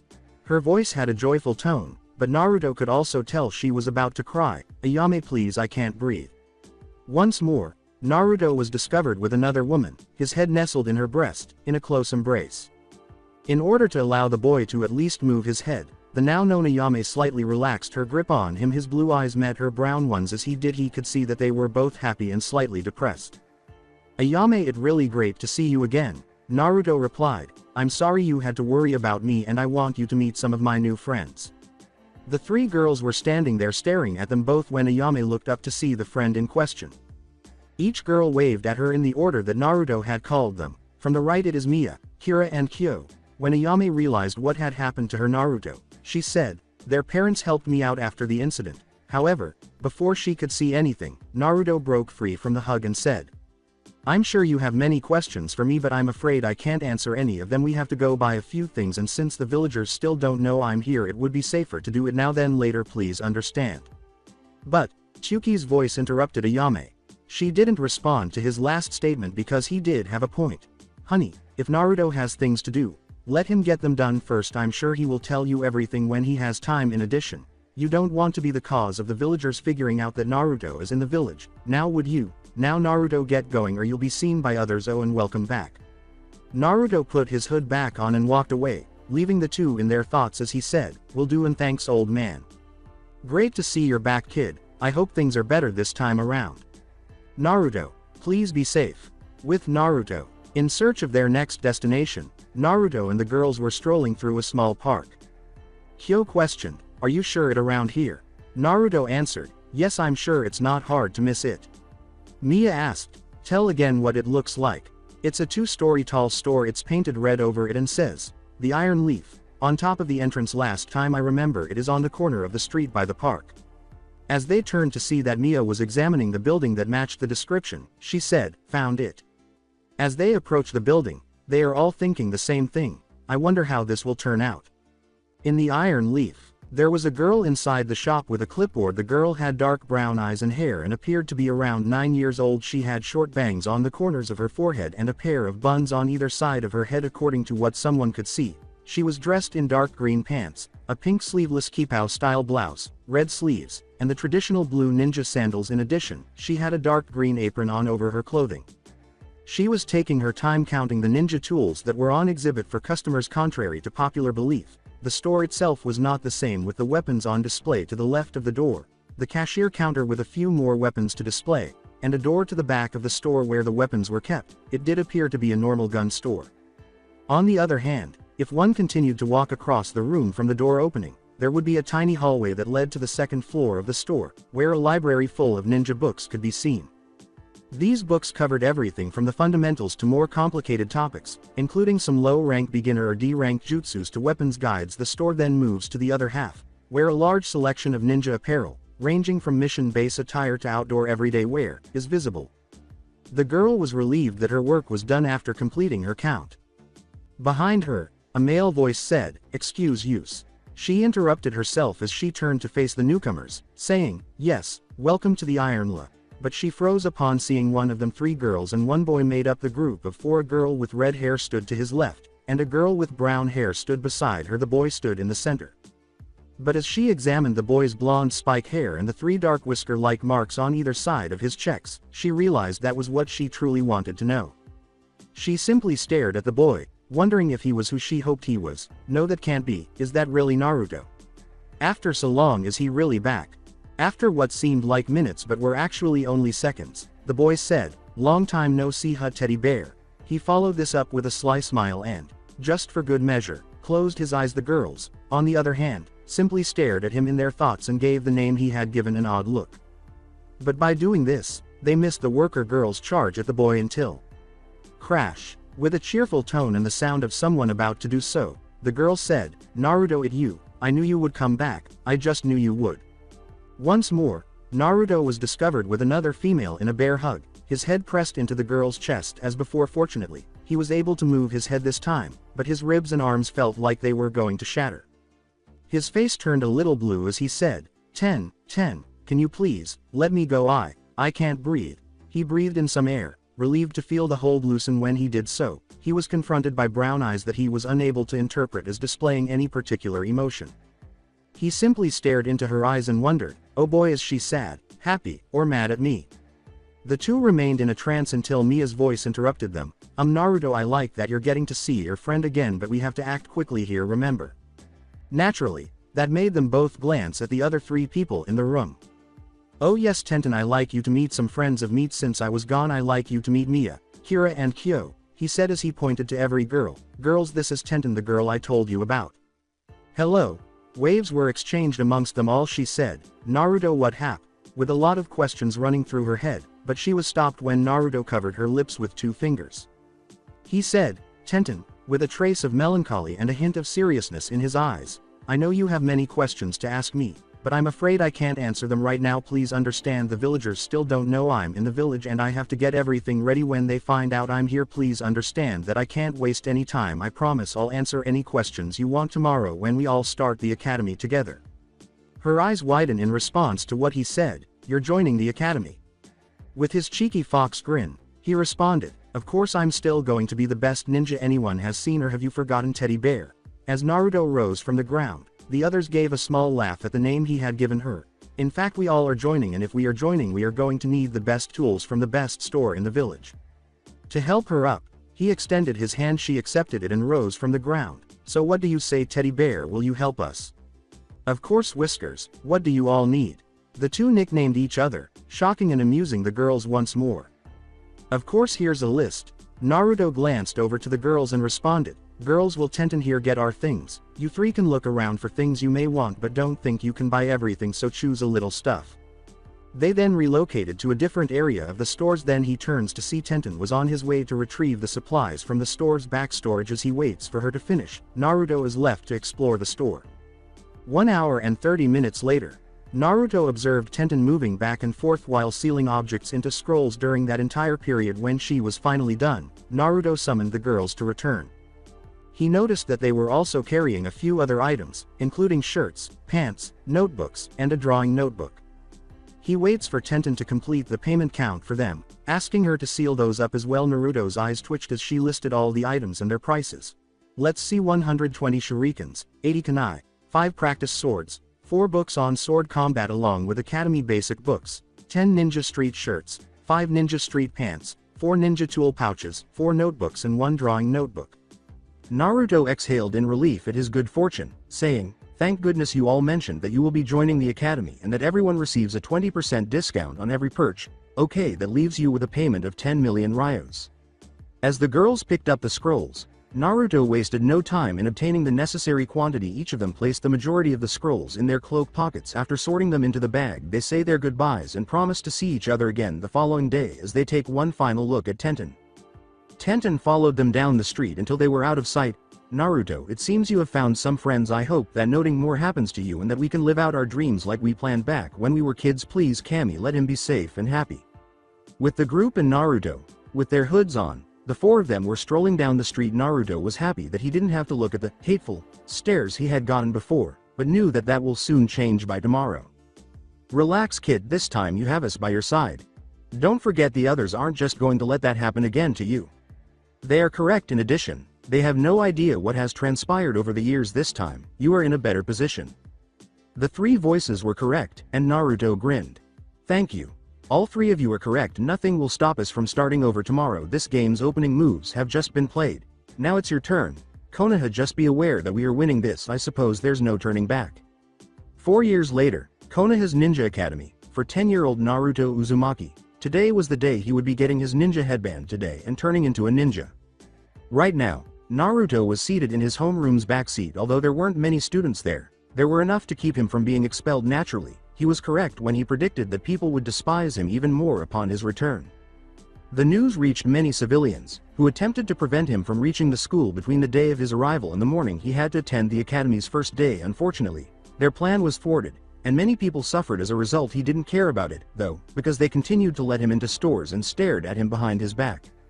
The setting in which Naruto learned was also impacted. Being around other kids was also out of the question because he was not permitted in stores. However, he was genuinely opposed to socializing. He knew that his own friends wouldn't turn on him. Tenten was one of them, but he had Hinata, Mia, Kira, and Kyo to keep him company during his last year since she had graduated last year.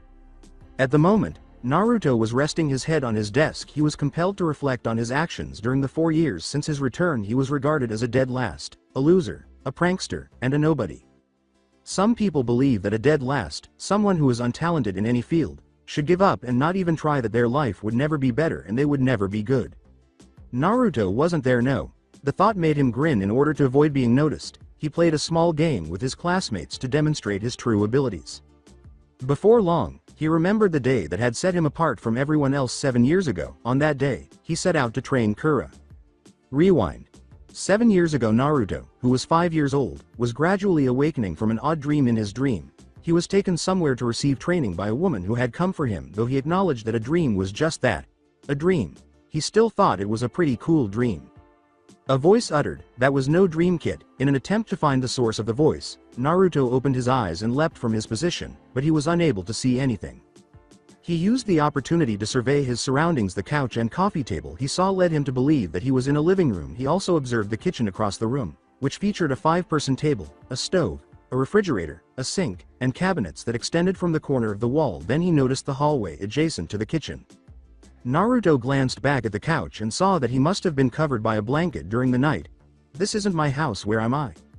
Behind him, a female voice said, "Good morning, young pup." When Naruto turned around, he saw a woman he believed to be from her dream. The woman had an angular body and appeared to be around 20 years old. She had a well-built body, which made him consider not upsetting her. She had dark brown eyes, dark black hair that reached her mid-back, and fair skin. He surmised that she was wearing a back miniskirt and a gray turtleneck, but what truly grabbed his attention were the black tail-like objects behind her and a set of black pointed objects on the edges of her hair. "Naruto," she uttered. That made him stop thinking and pay attention to what she was saying. "Please take a seat at the table and I'll make you some breakfast to eat." Following instructions, Naruto sat at the table and watched her get a pot and turn on the stove after going to the refrigerator, but his thoughts were more concerned with the pointed objects on her head than with what she was actually doing now that he could see her beater. He noticed that the pointy objects resembled dog ears. In addition, he saw that she had 9 floor-length black tails. But when a plate of food was set in front of him, he was startled out of his reverie and asked, "Is she part dog or something?" It was a typical meal consisting of packages with some meat and eggs. She smiled warmly and said, "I hope you like it." He could only say, "Thank you," to the kind women. He picked up some chopsticks from the table and started eating. When the woman put some orange juice next to him, he had already consumed half of the meal. He accepted the glass and started to drink the juice without intending to be impolite. A newcomer said, "Good morning, you two," to nearly spit out the juice in his mouth again. Naruto turned to face the hallway. The women from his supposed dream were standing in the hallway. He believes she was wearing a tan miniskirt and an orange-red turtleneck, but otherwise she looked like the other women. She also had red eyes and red hair, but the eyes don't look like what he remembered where the pupil should have been. There were slits instead of the typical pupil eye. In addition, he saw that both of her cheeks bore the same dark marks that resembled 3 whiskers like the other women. She had 9 tails that hit the floor behind her and pointed fox ears that resembled rabbits. He thought, Kura. So it wasn't a dream. The other women had set down 2 more plates of food on the table while he was thinking this. "Well, I see you are up and ready for the day." "Yup. Today is the day we start to train Naruto for his future," replied Kura. "Good. Now shut up and eat. You won't get much done without energy, and I'm sure you want this boy to take on army by the time he leaves this place," the ladies were told. "I wouldn't go that far in the way he'll be trained, but I say that I do want him to know more than when he got here," Kura replied. Both women turned to the boy and say, Kura, I'm not thrilled that I'll be able to train, but could you please tell me where here is and who the lady is that I owe for the food?" The women couldn't resist giving the little boy a smile. "So cute, so young, this will be fun." "Ah, I'm sorry, but where are my manners?" she responded. "My name is Katsumi and I'm the—" "You are in another dimension, Naruto," Kura replied. "This is Katsumi here, and the best thing I can say about her is that she is my sister." Naruto nearly spat out the juice he was drinking. While he was still sipping what was left, he questioned, "Wait, you have a twin sister?" after noticing how similar the two appeared.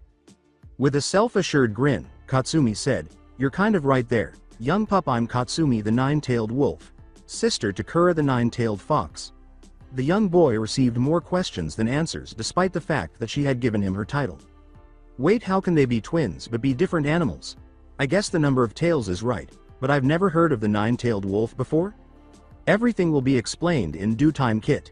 Once more, Naruto searched the area for the source of the fresh voice. He had heard it twice now, but he was unable to identify the source. The voice was not the same as the ones he had heard previously. He discovered that the voice he had been accustomed to was actually Kura's, but it sounded like a man's voice. In addition, Kura was staring at him. She had a strong suspicion about the reason behind his strange behavior. "You're going to scare the kid to death if you keep doing that. If you would have told him about me, then this wouldn't be a problem now, would it?" Kura sat down at the table with the food in front of her, ignoring the remark. "Naruto," she stated, "I know you have questions, but please understand that if I answer them now, they would only cause more questions than answers. However, I can tell you that you will be getting training like no other." This naturally piqued Naruto's curiosity. "You will receive 21 years of training." End of the flashback. Naruto wake up. When Naruto awoke, he saw that there were more people in the classroom and that the lesson would soon start. He noticed Hinata sitting next to him, having arrived, when he turned to look to his right. Both of them had experienced numerous changes over the course of the year. Naruto detested Hinata's reputation as a shy girl because he knew what she was made of but had to conceal it because of her clan. The Hyuga clan was shocked to learn that their little failure had returned, but they were relieved to learn that she had lost their eyes because of this. She was totally useless to the clan, and they were glad to get rid of her and stop bothering her. In relation to her eyes, Naruto was still in disbelief over his actions from 4 years prior. The purpose of the dojutsu metamorphosis was to remove the seal from Hinata's head and grant her a new dojutsu. Although he was successful in removing the seal, he was at a loss of what the new eyes could do or how to use them for that matter to conceal her new eyes from her so-called clan. She also made the shy girl act that way. She knew that if they found out that she had a dojutsu that was superior to the Hyugan's Byakugan, they would stop at nothing to obtain it. Morning NN Naruto, she said with her head down and both of her index fingers trilled with each other to give off more of her shy girl act. She was dressed in a large, puffy, tan-like hooded jacket with fur around the hem and cuffs. She had navy blue paints on with her black sandals. Naruto observed the changes in her eyes over the years. Her eyes had the typical black center and were a mixture of honey brown and purple. In summary, her eyes appeared to be divided into three parts: the black pupil in the center, the light brown iris in the middle, and the purple remnant of her former eyes on the iris's outer edges make up the next section. Morning, Hinata. Class is about to begin, right? She grinned and nodded. Mia, Kira, and Kyo were seated in the row in front of Naruto when he looked forward as well. Over the years, those three became known as the color triplet, because they all wore shirts of the same color and had nearly identical appearances.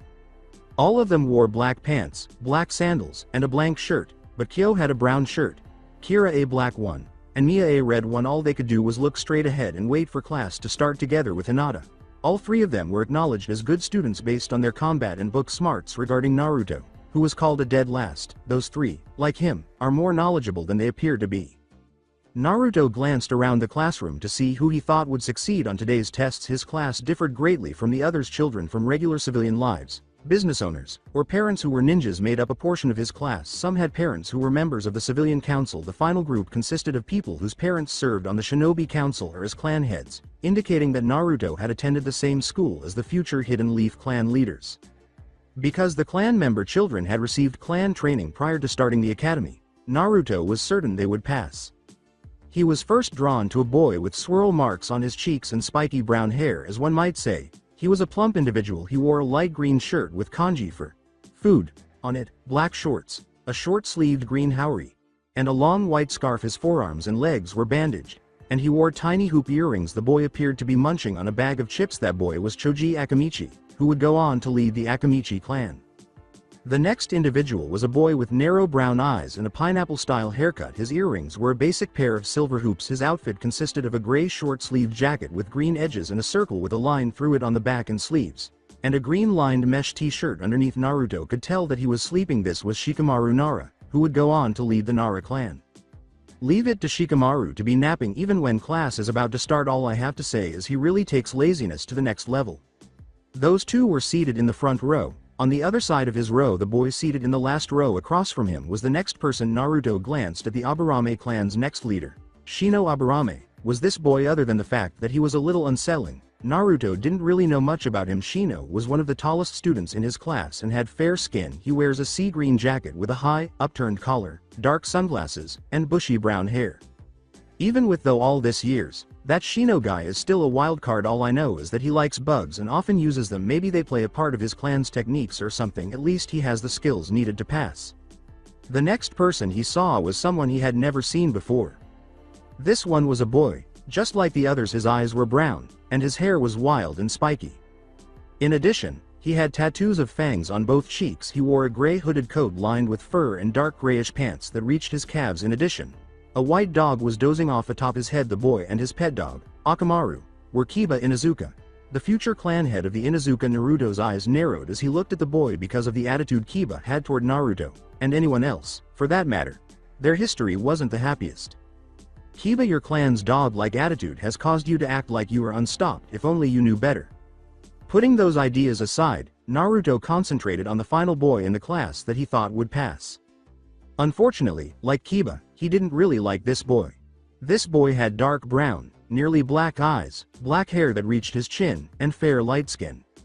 His bangs extended to the sides of his head and reached the sides of his cheeks, giving his hair a spiky back.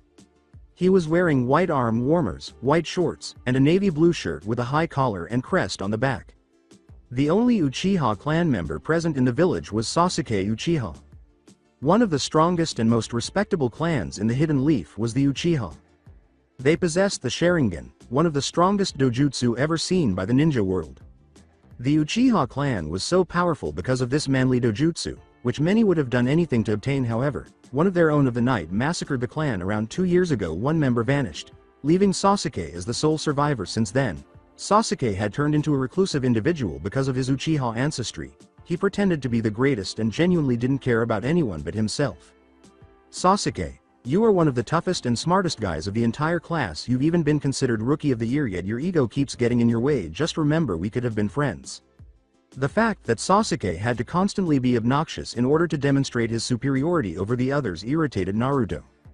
Sasuke, Speaking of annoyances, Naruto and numerous others noticed two girls had entered the classroom through the back door.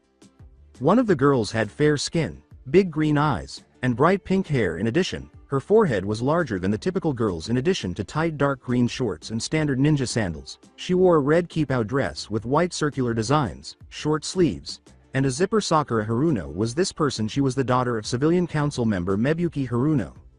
She hurried to the row the boy was in and snatched the vacant seat next to him after saying, "Good morning, Sasuke." Soon after, the majority of the other girls stood up and began arguing over who should sit next to the boy. Kyo, Kira, Hinata, Mia, and the other girl who entered were the only ones who remained motionless. If any of them get to be a ninja and don't get their act together, then may mercy fall upon their souls.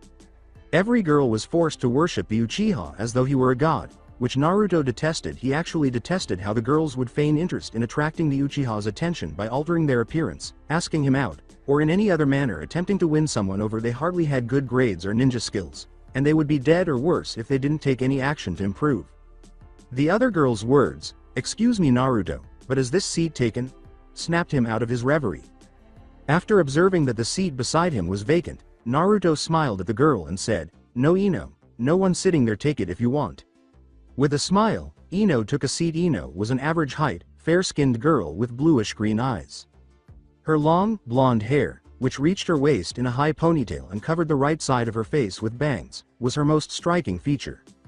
She wore somewhat skimpy purple clothes and a pair of tiny silver hoops for earrings. She had bandages on her legs and stomach, a purple apron skirt with the sides cut off, and a short purple blouse that looked like a vest with a raised collar. She also owned these white elbow warmers with purple accents on the top. Ino was also the Yamanaka clan's next chief. Naruto was nearly always perplexed by the girl Ino.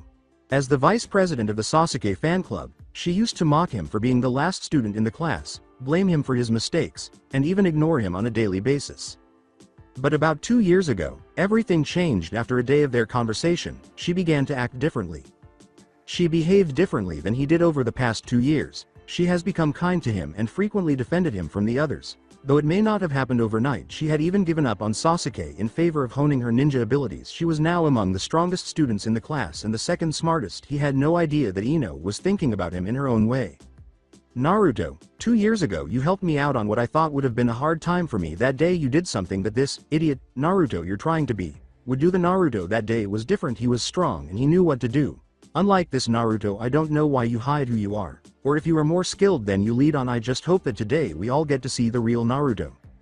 But when she heard the door open and 2 adults walk into the classroom, she was startled out of her reverie. Among them, one said, "Good morning class." Every student said simultaneously, "Good morning Iruka and Mizuki-sensei." Ino looked at Naruto briefly after saying that she was a little taken aback by what she saw. Although Naruto had a calm expression and a slight smile, Ino saw that his right hand was balled into a fist beneath the table. Concerned for Naruto's safety, Ino was about to inquire about his well-being when Hinata interrupted her. "Naruto, or why you okay?" Naruto snapped out of his reverie and said, "Yeah, I'm fine, I'm just worried about today's test, that's all." He then turned to face Hinata. "Don't worry too much about it Naruto, I'm sure you would do just fine," Ino replied. Though they didn't express it, Hinata and Naruto both turned to face her with a hint of surprise. They both smiled warmly at Naruto and looked forward. "Thank you Ino, that means a lot to me, and I hope both of you do great yourselves." But these caused Naruto to return to his dual teachers. Iruka was a ninja of the Chunin level. He was a man with an average body type and height. He wore his black-brown hair in an odd ponytail that resembled a pineapple. He had a scar across the bridge of his nose and dark eyes. He was dressed in the typical Konoha shinobi uniform, which included a flak jacket, sandals, and a forehead protector. Additionally, he had his sleeves rolled up about 1/4 of the way. "Iruka, you have no idea how much I despise you. Out of all the teachers, might be the one I hate the most. You do nothing but make class harder on me by allowing others to mock me, and you don't even help me in my schoolwork. You think of me as some sort of problem that will eventually go away. I bet you were one of the few who attacked me back when I was young." He turns to stare at the other sensei.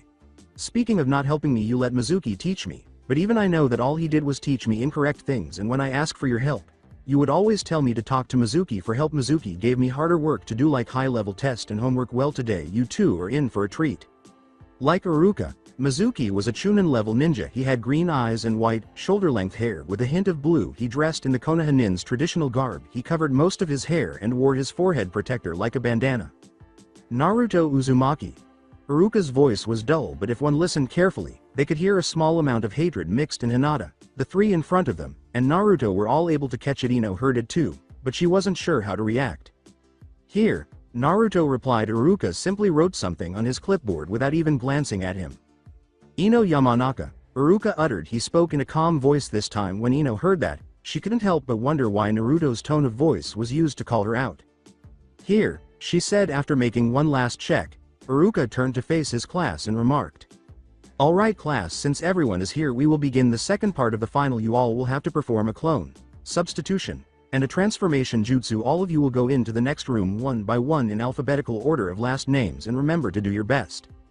Mizuki said, I'll go see if everything is ready, and he walked out. Alright, the first one is. Naruto ignored him at that moment. He turned to face Ino and uttered. Ino, can I ask you something? Yes, what is it? She asked, glancing at him. I was wondering if you would wake me up when it's almost my turn. I want to rest up a bit due to all the stress I have. As he watched him fall asleep, Ino couldn't help but smile. Sure thing, Naruto, he said. However, Naruto was compelled to complete the task he had been dreaming about. Rewind. What Naruto had just heard was unbelievable. What, 21 years? But Kura, I don't have that long. Katsumi couldn't contain her laughter at the boy's response. She said, Relax pup, you are going to have both the 21 years of training and return to your home in 3 years, grabbing their attention. But that didn't really help, and Naruto was now even more lost before he could see anything. Kura replied, what Katsumi is trying to say is that time works a little bit different here. Remember Naruto, you are in a different dimension, so time here is different than that of your normal world. In other words pup, you are in the world of the wild dogs. You will see people with features similar to that of wolves, coyotes, wild dogs and foxes. You can tell what they are due to their tails and extra ears on their head, not to mention since we live in a world similar to that of a dog. Time is different here as well. A standard human year is 7 years here. This means that if you are staying here for 3 years, then you are really staying 21 years here. Do you get it now? Naruto understood some of what she was saying, but he didn't know how long he would train for because he didn't know much about math. As a result of his perplexed expression, Katsumi laughed and remarked, looks like we are going to have our hands full with him, aren't we sis? As Kura turned to face Naruto, she said, don't worry Naruto. We will help you in the areas you need help in the most. Since we are all done eating, let's go and get you ready for the upcoming years. Kura couldn't help but narrow her eyes at her sister's remark, saying, he is not that hard to deal with, and besides this is a boy who has lived on his own since he was born. He has yet to learn much about the world, so talking about a new one will cause him to have more questions. Thank you Kura, and I promise to do my best and to not give up. Believe it, Naruto said, grinning broadly and giving Kura a hug. Katsumi and Kura both grinned at the boy's behavior. Well then, Katsumi responded, if you two are done, I say we get started already. End of the flashback. Ino tried to wake up the blonde next to her, saying, Naruto, wake up, you're almost up. Naruto lifted his head and slowly opened his eyes. Good, you're up. Sasuke went in to take his test not too long ago, so I thought it would be a good idea to wake you up earlier, so you don't walk in sleepy. Thank you Ino. Sasuke entered the room abruptly. He said, not even glancing at him. Loser, you're up. Naruto simply stood up and proceeded to the entrance. Passing the Uchiha en route, he heard Kiba say, I still don't see why a loser like you is wasting all our time of being real ninjas. You're a loser who will never be able to compete with us. Just before he reached the door, since they saw truth in the dog-loving boy, many of the other students started laughing and chatting among themselves, while Mia and the other two couldn't help but snicker at how stupid many of them were and didn't know what Naruto could actually do. Ino and Hinata narrowed their eyes at Kiba. Naruto, for his part, simply shrugged and left the room. He entered the room opposite the homeroom. He went into the next room, which was empty except for a desk that Iruka and Mizuki were sitting at. With a phony smile that even Naruto recognizes, Mizuki said, Naruto, I'm glad you were able to make it. But he remained silent and positioned himself in the middle of the space. Alright Naruto, I'm sure you know how this works. You will do a clone, a substitution, and a transformation jutsu. Just try your best and relax. Should we start, Iruka? Yes, we should. He turns to Naruto. Okay Naruto, let's start this off with a transformation jutsu. Transform into either me or Mizuki. How accurate it is will determine your score. Naruto nodded slightly and put both of his hands together. Then, in a cloud of smoke, an identical replica of Iruka appeared. Very good Naruto, Mizuki responded. If I didn't know any better, I would say you looked like the real Iruka. Iruka, Naruto said. Thank you. The Chunins were both shocked by what they heard. Naruto not only mimicked Iruka's appearance but also his voice. Naruto had returned and was standing tall with another puff of smoke. He can not only make a transformation of someone, but also have it speak like the cope target. That is impressive since no one was able to do that but Mia, Kira, Kyo and Sasuke, and not even they were able to get that much said. Iruka was thinking. Mizuki wondered, how was he able to do that? Iruka said, very well, Naruto, now try to do a substitution. Remember, the bigger or the distance you got the item can help your score. Naruto nodded, put his hands together once more, and released a puff of smoke. There was a log-shaped object there. However, both the Chunins were left stunned to see that this log had targets painted on it. Is that a practice dummy from the front courtyard? Iruka was thinking. How was he able to get that from the other side of the building? Sure, Mia, Kira, Kyo and Sasuke got logs too, but they could get them from right outside this room. Mizuki asked herself, how is he doing this? Naruto reappeared with another puff of smoke, and the log vanished. Nicely done, Naruto, Iruka remarked, sounding slightly shocked. Let's finish this off with a clone jutsu. With a nod, Naruto put his hands together one last time. There is no way he can make a clone. Mizuki reflected. This is what caused him to fail the last 3 times, and he has yet to improve one bit over the year.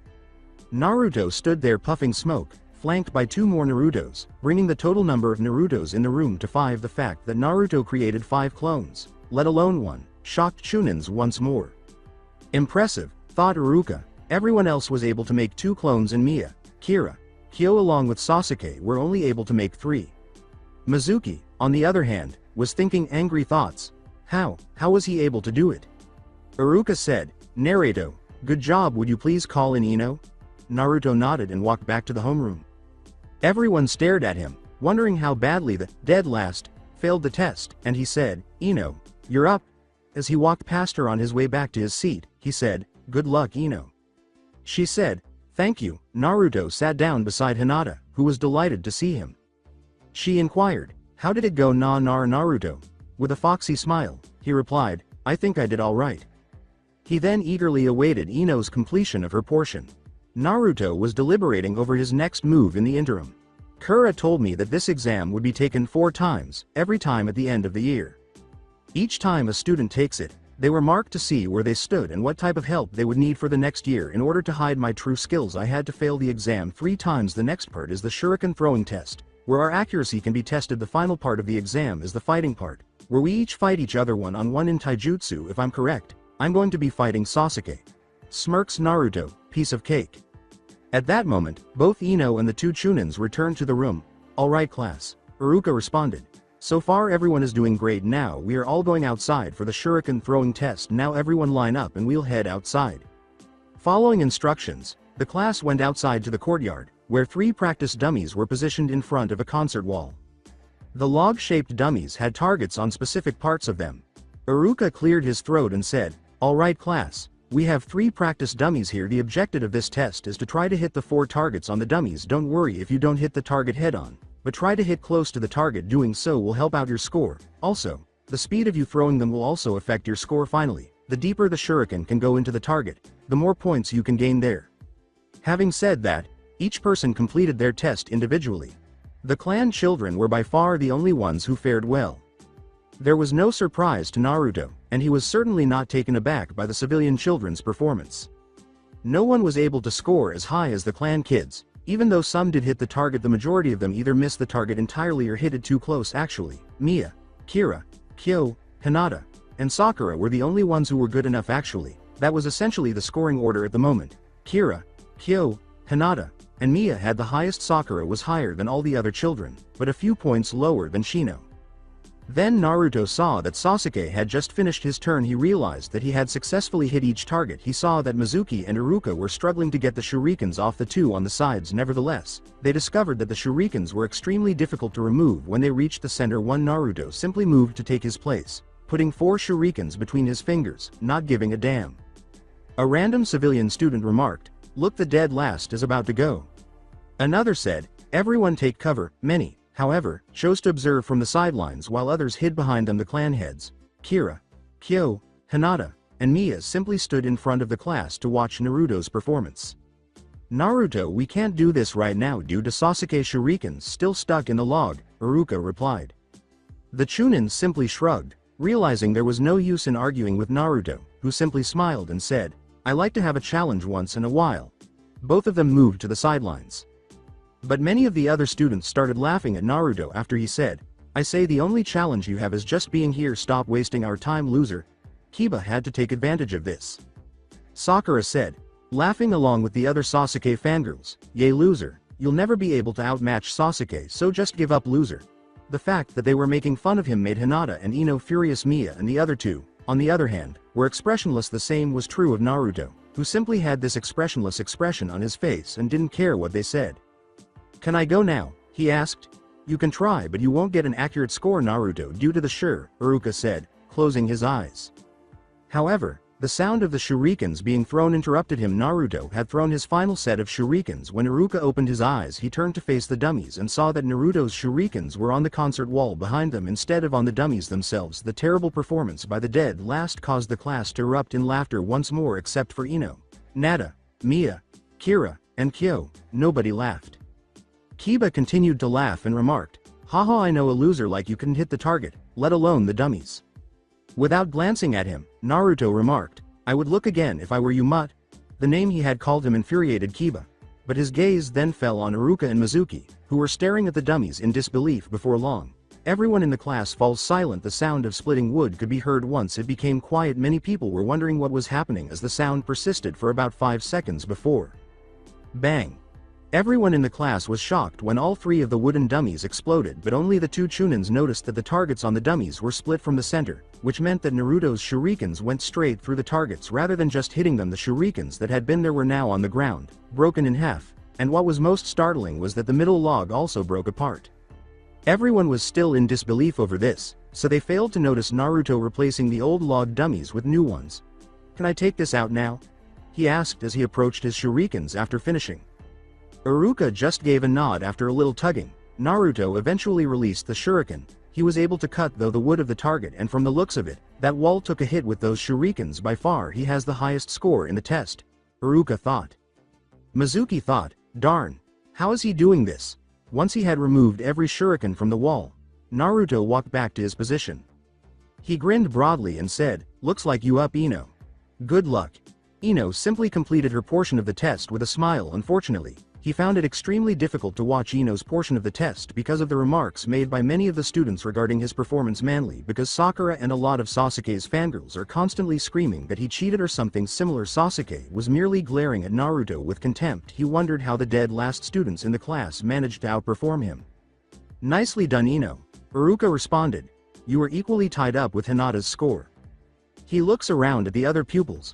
"Alright class, we are about to start the final part of the exam. In this part you all will go at it one-on-one. The first one to be knocked out of the circle wins. Remember, you can only use the 3 jutsus we have learned this year: cloning, substitution, and/or transformation jutsu. If you use any of this, then you get extra points, but you must stay in the circle at all time. If you are knocked out of the circle or just knocked out in general, then you lose. When we say stop, you stop." At that point Mizuki approached Iruka and said, "I just finished making the circle, and here's a list of who will fight who. I put most of the clan kids against civilians, so there be difficulty amongst them. Don't worry, I matched them up to who I believe can handle each other." "Alright, let's get started. First up is..." Naruto stopped paying attention to Iruka and found a nice tree to lie underneath. All the fights were as Naruto had anticipated.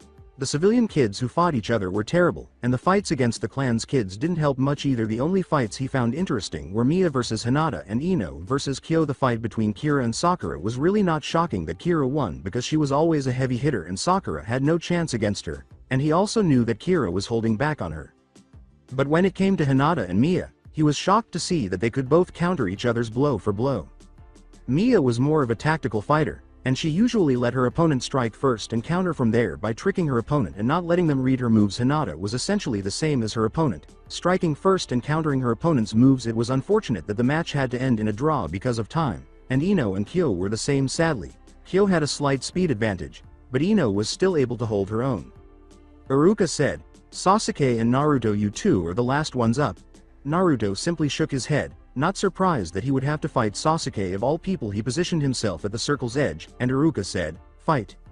The moment Naruto put his hands together, a puff of smoke materialized, revealing both the original Naruto and what appeared to be a pale, lifeless version of him. Everyone erupted in laughter as they witnessed the depressing attempt of a clone. And Sasuke saw an opportunity to charge at him. The clone staggered toward him. But Sasuke easily sidestepped it and went straight for Naruto, punching him in the gut in the blink of an eye. Well, that was easy. Kiba grinned arrogantly. Unfortunately, that grin vanished as quickly as it arrived, and everyone, including Sasuke, was shocked when the Naruto he had punched burst in smoke. "Sasuke, behind you!" Sakura shouted. Naruto's right fist struck Sasuke's left cheek as he slowly turned his head, causing him to fall out of his circle and hit the ground head first. "What the hell just happened?" Kiba exclaimed. Everyone was shocked and perplexed by what had just occurred. "Naruto cheated once more. What else?" Sakura said, wearing the same irate expression as nearly every other girl. Turning to them, Naruto said, "Cheated no. I just outsmarted him, that's all." Observing that the majority of them were still unable to understand, he added, "I used all 3 of the jutsu to outsmart him. I was standing near the circle's edge when the fight began, in case any of you didn't figure it out.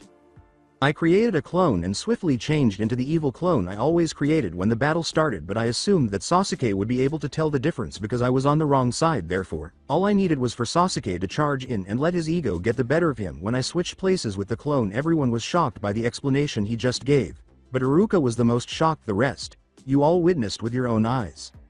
He reflected, that was very clever. He created a clone and made himself appear as the others were accustomed to seeing him, but he was aware that a clone could only materialize in the vicinity of its creator and not in the same location as the original. By replacing himself with the good clone to make it appear as though he created a bad clone, he was one step ahead. It's amazing to be able to accomplish that and maintain a transformation as will. "No, I'm ruining my plan. How did he do that? Wait, there's still one thing I can do," Mizuki thought. Iruka said, "Not bad Naruto, you pass." Naturally, the pink hair-load mouth didn't like this.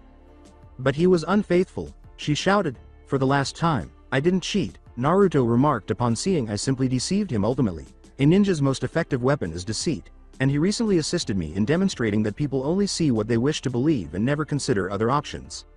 "Never," said Sasuke, and Naruto turned to face him. "Adobe, like you can never fool me." He then made jutsu signs with his hands, saying, "I'm a Uchiha, so I'm a million times better than you." Mia, Kira, and Kyo all thought, "Those signs," but Kyo was already sprinting over to Naruto to assist with what was going to happen. Fire style. Kyo was now standing in front of Naruto with her own signs prepared. Fireball jutsu. With those words, Sasuke released a fireball from his mouth, large enough to injure Naruto and every student behind him, but Kyo was prepared for it. Water style. Water ball jutsu. Like Sasuke, Kyo launched a water ball the size of Sasuke's fireball. The element ball attacks collided and appeared to be neutralizing one another, producing steam. Naruto took the risk and ran in, using the steam as cover. What followed was anyone's guess given that they heard Sasuke scream. In a matter of seconds, the steam dissipated, revealing Sasuke on his knees and Naruto's right index and middle finger resting on his neck. "What the heck? I am immobile, Dobi. What are you doing?" Sasuke's voice was filled with pain and rage as he sobbed.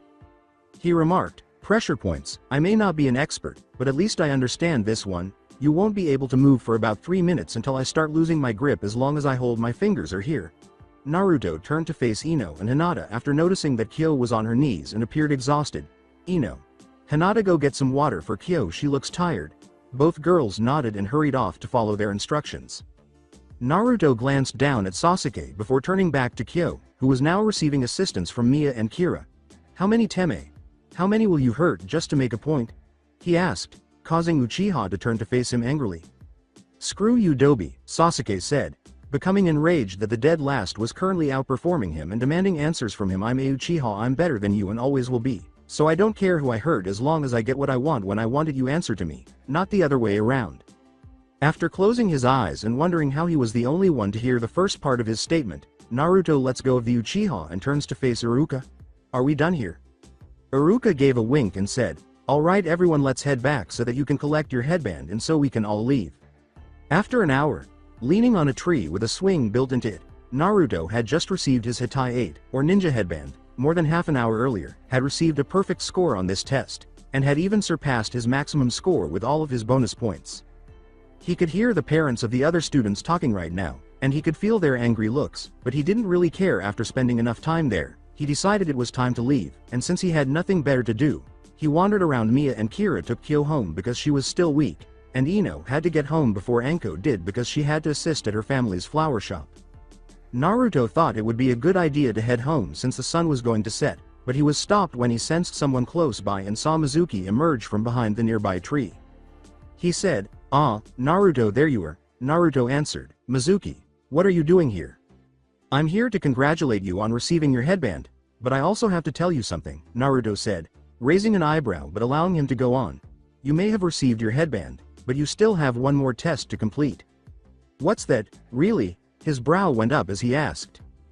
"Don't worry, everyone will take their own test, so you're not alone. You won't lose your headband if you fail or anything. The purpose of this test is to assist us in assigning students to teams that can benefit all members. You will therefore be put to the test in a category that we believe best fits you, and your performance may influence your team placement." "What is this test?" asked Naruto, simply glancing up at the sky. "Simple," he began. "You are to deliver a scroll to a shack in the forest that is concealed in the Hokage's office. You must be aware of its location. Deep in the village's forest is an ancient, dilapidated shack on the outskirts. I've seen it, yay." "All right," Mizuki grinned. "You have to bring the scroll there until I get there. Keep in mind that even though this is a test, you might need to use some force because other ninjas will attack you with force. They are aware that it is a test, but that doesn't mean they won't pass." Still staring up at the sky, Naruto said, "So my best bet is to avoid them completely. If you can, but remember real missions won't be like that, so be ready for anything." "How does the scroll appear?" "The only large one concealed in the Hokage's office is this one. It ought to be the one that is most concealed in the space. Forbidden ceiling should be written in kanji on it, too." "Not that I'm complaining, but this test seems a bit too hard for someone who just got their headband." "Hey, this test is meant to equal the score you score on your test," Mizuki said with a simple shrug. "You have a difficult test because you received the highest score. Is there anything else?" "Just one quick question. How will you be able to tell that I received the scroll?" "Once you have the scroll, the Hokage will let the other Chunins know." Mizuki turned to go, but she stopped and said, "Oh, before I forget, since this is supposed to act like a mission, you are not allowed to tell anyone of your mission. That will let me know that you did your part, and I'll meet up with you while the others search for you no matter what. You will fail if you do this. Your test has until midnight to be finished. Good luck." Mizuki then smirked evilly before he walked up to the building and vanished. Naruto narrowed his eyes and said, "Only one person can tell me what is going on." He had never really trusted Mizuki, so he wasn't about to do so now. Naruto then hurried to the one location he knew would have the answers. The Tower of Hokage. The third was doing paperwork, one of the few things he wishes he would not do. When he heard the door open and looked up to see that it was Yugo in her Anbu mask and uniform, as well as Anko. "Ah, what can I do for you too?" the old man said. "Hokage, I came to ask," Anko began, but stopped when the three of them suddenly felt a burst of chakra. They all looked around and saw that the birds outside had stopped in midair, and they all knew who was responsible because they had remembered this from 4 years prior. Everyone turned to see Naruto standing in front of the door. "Old man," they said, "we need to talk." When Anko saw the ninja headband around his neck, she interrupted herself, saying, "Brat, didn't I tell you? You passed the test?" She spoke in a shocked tone, and although Yugo's mask concealed it, she had a shocked expression on her face. "Yeah, I did, but that isn't significant at the moment. I have to speak with you now, old man." "Very well, Naruto, and congratulations on acing the test," the Hokage said, clearing his throat so that the three of them could hear the gravity in his tone. "What am I able to do for you now?" While everyone in the village raised an eyebrow, Naruto simply approached the cage's desk and said, "Mizuki told me to do something that I fear is a threat to the village security." He was then permitted to continue, saying, "Mizuki told me that I had to take another test that would help me be placed in a good team." The Hokage dropped the pipe in his mouth as a result of those words, and Anko and Yugo also reacted in shock. "From the looks on your faces, I assume you know what I'm talking about. This test was to steal a scroll from your office with the words, 'Forbidden Ceiling,' on it." The Hokage declared, "Naruto, that scroll is the most dangerous item the village possesses.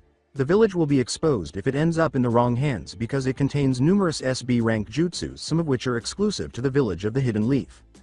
"I see," Naruto replied. "I know Mizuki must have had something planned if he asked me to do this. I propose we go and get Mizuki and see what he is up to," Yugo made the suggestion. "No," Naruto replied. "It appears that not many people are aware of the existence of this scroll, so Mizuki must not be working alone. In addition, He needs to hide somewhere in case he finds out that I took the scroll. He might attempt to flee if he learns that you are searching for him. Do you really want to endanger other people? The boy who was labeled dead last was able to think at such a high level, which shocked everyone. So what do you suppose we do? Go along with his plan? Asked Anko. Yes, he said. What? Everyone yelled simultaneously. Listen to me before you assert anything. I'll set up a trap for Mizuki, who will remain hidden until he learns that I took the scroll. I'll defeat him myself. I will meet him alone. If he discovers that there are other people around, he will probably flee, and we have no idea if he will provide us with any information. Naruto clarified. Besides, if I go at it alone, it might limit the amount of people that get hurt. Are you crazy? Even though it wasn't much, it was still a lot for someone like Naruto to release, and it was able to surprise everyone. No way are you doing something so reckless, Anko said, but stopped when she sensed a lot of killer intents, or ki, coming from Naruto.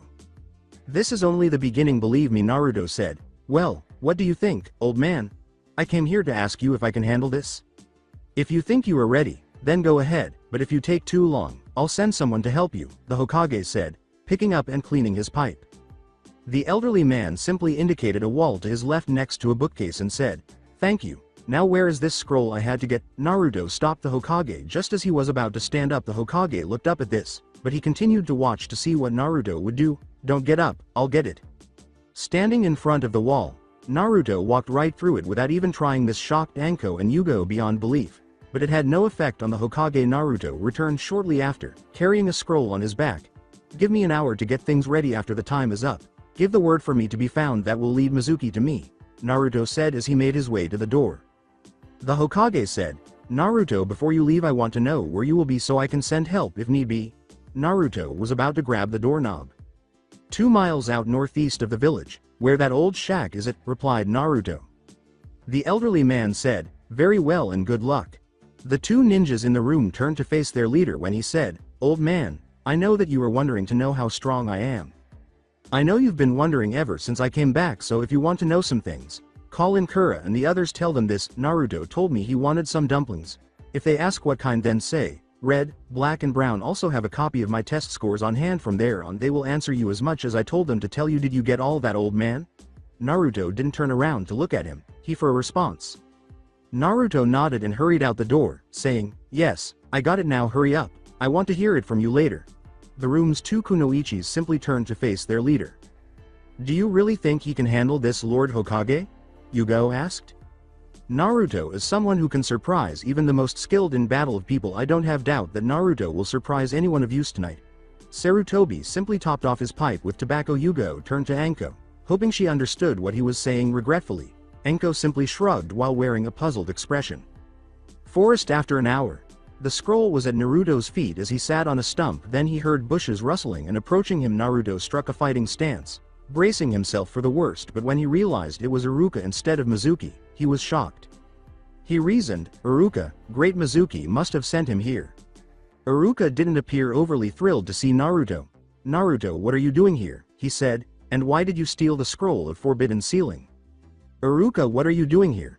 Naruto responded, I thought I was supposed to have met Mizuki here. At this, Iruka arched an eyebrow and said, what are you talking? Unfortunately, he was interrupted when he let out a painful scream and collapsed to the ground. Iruka appeared to have a gigantic shuriken in his back. Looking up at trees, Naruto saw that Mizuki was standing on one of the branches, carrying another enormous shuriken on his back. Jez, if knew you would have taken this long to kill the demon, I might as well would have done it. I mean really, most of the others who were looking for him would have killed him the minute they saw him. Naruto exclaimed, startled and perplexed, what the hell going on? Naruto, give me the scroll and I'll tell you everything. I'll even tell you why people hate you so much, Mizuki said with a menacing smirk. Iruka was in pain, but he couldn't resist making a scared face. Mizuki, wait, he yelled, if you stop now you might be let off easy, but if you tell him and the Hokage finds out, you will be killed. Sadly, Mizuki only smiled more when he heard his friend attempt to save him but fail. Mizuki, don't, it's forbidden. Mizuki began by saying, you see Naruto, the reason everyone hates you is because 10 years ago, when the 9 tails attacked the village, the 4th Hokage didn't kill the beast. Oh no, he sealed it away in a newborn child at the cost of his own life, and that newborn child was you, Naruto. Hearing this made Naruto's eyes widen with shock and fear, but Mizuki was delighted to see Naruto in this state. That's right, Naruto. The demon that destroyed our village is living within your body. You are the nine-tailed fox." When Naruto heard these words, he started crying, but Mizuki just laughed. Still hurting, Iruka said, "That's enough, Mizuki." "Oh, but I haven't gotten to the best part," Mizuki chuckled.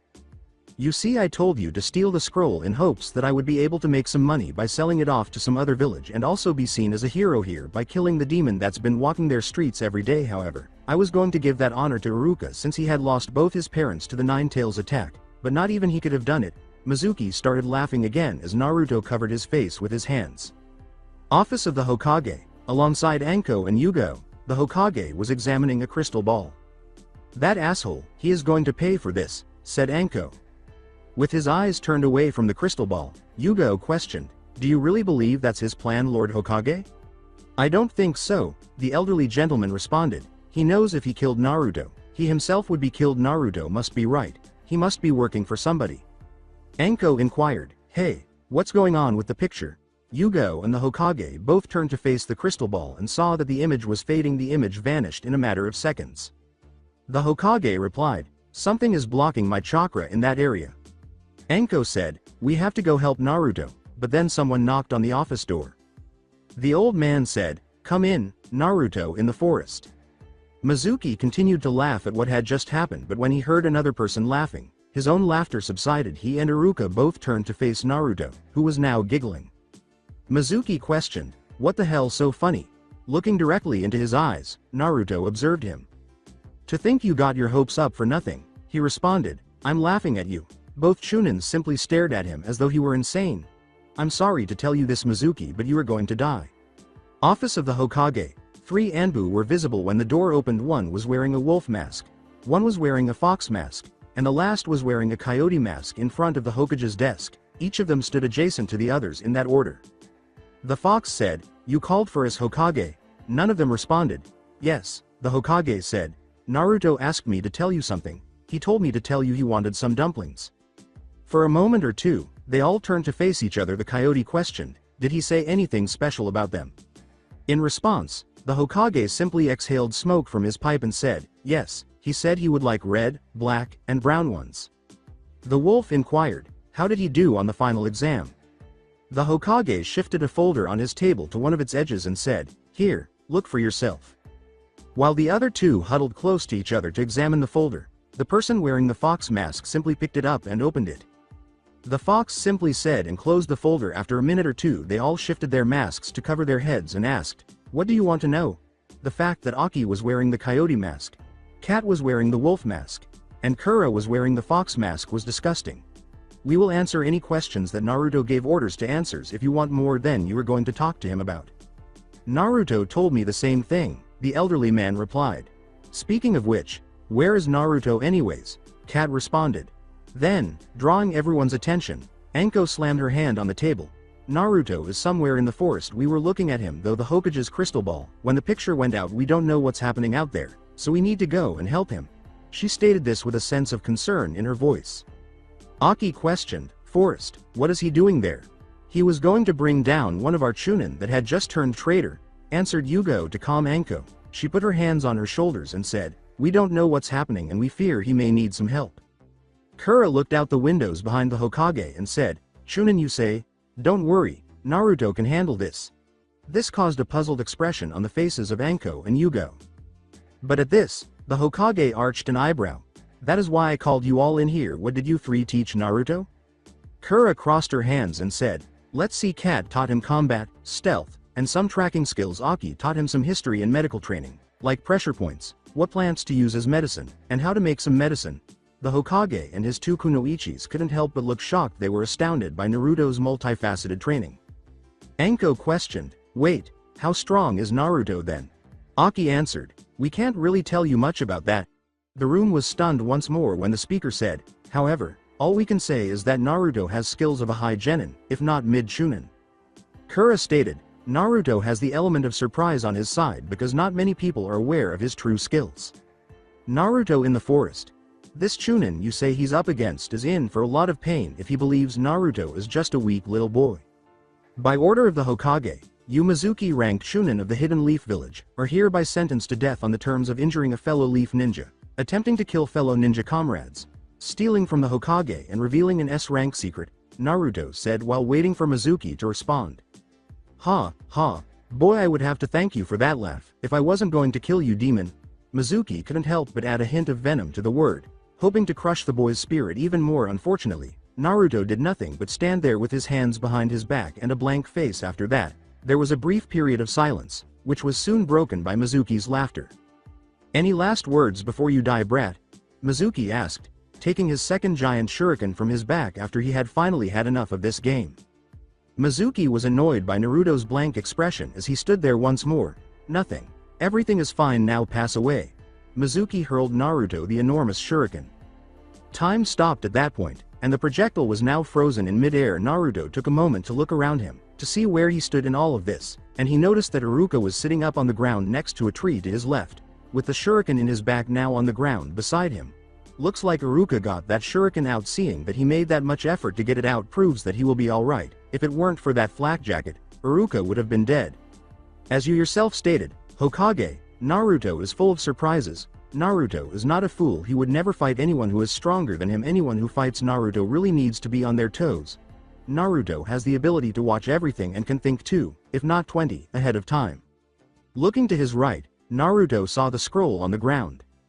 First things first, get the info from Mizuki about who he works for. Naruto turned back to face Mizuki, who was still grinning evilly, but he couldn't help but feel angry as he looked into the traitor's eyes and said, "Oh Mizuki, how much of a fool are you? You've sabotaged most of my studies since day one and tried to make my life a living hell. Sadly, I knew about your little game since day one and I won't be your pawn in this little scheme you have now. Let's see who you are working for." "So that's who you're working for. More reason for me to kill you. But first," Naruto said, staring Mizuki in the eye as his pupil gradually shrank, getting smaller and smaller as he gazed deeper into the traitor's eyes. A moment later, his pupil returned to its normal size. Mizuki's eyes could have been out of his sockets as he watched as his weapon was about to make contact with the demon boy, but in an instant, time started to return to normal, and the enormous shuriken was now a few feet away from Naruto. Office of the Hokage. Wait, the Hokage said, what did you teach him if he possesses all those abilities? When Kura heard those words, she couldn't help but smile. Returning with Naruto. Clank. Iruka looked up to see another shuriken approaching him, but he was too slow to dodge it, and it pierced through his flak jacket, instantly killing Iruka. Mizuki watched in horror as Iruka's body fell to the ground, but what really frightened him was the appearance of the shuriken. One of its points was missing, as if it had been cut off. When Mizuki turned to face Naruto again, she was startled by what he was staring at. I taught some kenjutsu to Naruto. Mizuki was staring at the object in Naruto's hand, which was shining from the moonlight, and he could already tell that it was some kind of sword. Unfortunately, it was something he had never seen in his life. Naruto stood there as composed as he could be. The sword's handle was covered in black cloth with a midnight blue diamond pattern on both sides, and it even had a strange blue paw-like print on both sides. The handle was about 10 inches long, making the entire blade 39 inches tall. The blade was straight and about 29 inches long, with a dark blue flame-like pattern on the edge and a silver-like collar. The handle was particularly odd because it was colored in a mixture of black and dark blood red. When Mizuki's gaze landed on the ground between Naruto and the tree, he noticed a shiny object, the broken portion of the shuriken, that had been placed there. Office of the Hokage. The old man was shocked to learn that the boy he called a grandson could wield a sword in combat. You taught him how to use a sword. How much did you teach him, please? What is his current position? Yugo, who also employs kenjutsu and has a strong affection for Naruto, asked how far he had progressed. In kenjutsu, he is about high chunin, if not low junin. Kura responded. Any specific skills? We can't say anything about that. Naruto's skill set shocked everyone. What kind of blade does he have? Yugo couldn't resist asking. He cares 2 ninja to blades, but they have the appearance of a chikudo, Kura said, glancing at her. This is because his blades fit into the ninja to category due to their size rather than the guard that most swords have. He informed me that he hopes to carry a katana or 2 in the future. I think you inspired him, didn't you?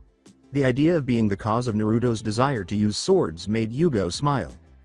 Kura, how did you all manage to teach Naruto so quickly and be as proficient as you claim to be? The Hokage uttered those words. It's because the first jutsu we taught him was the— Kura grinned as she turned to face him. Returning to Naruto, Mizuki was furious now because he believed that killing Naruto would be simple, but it was turning out to be difficult.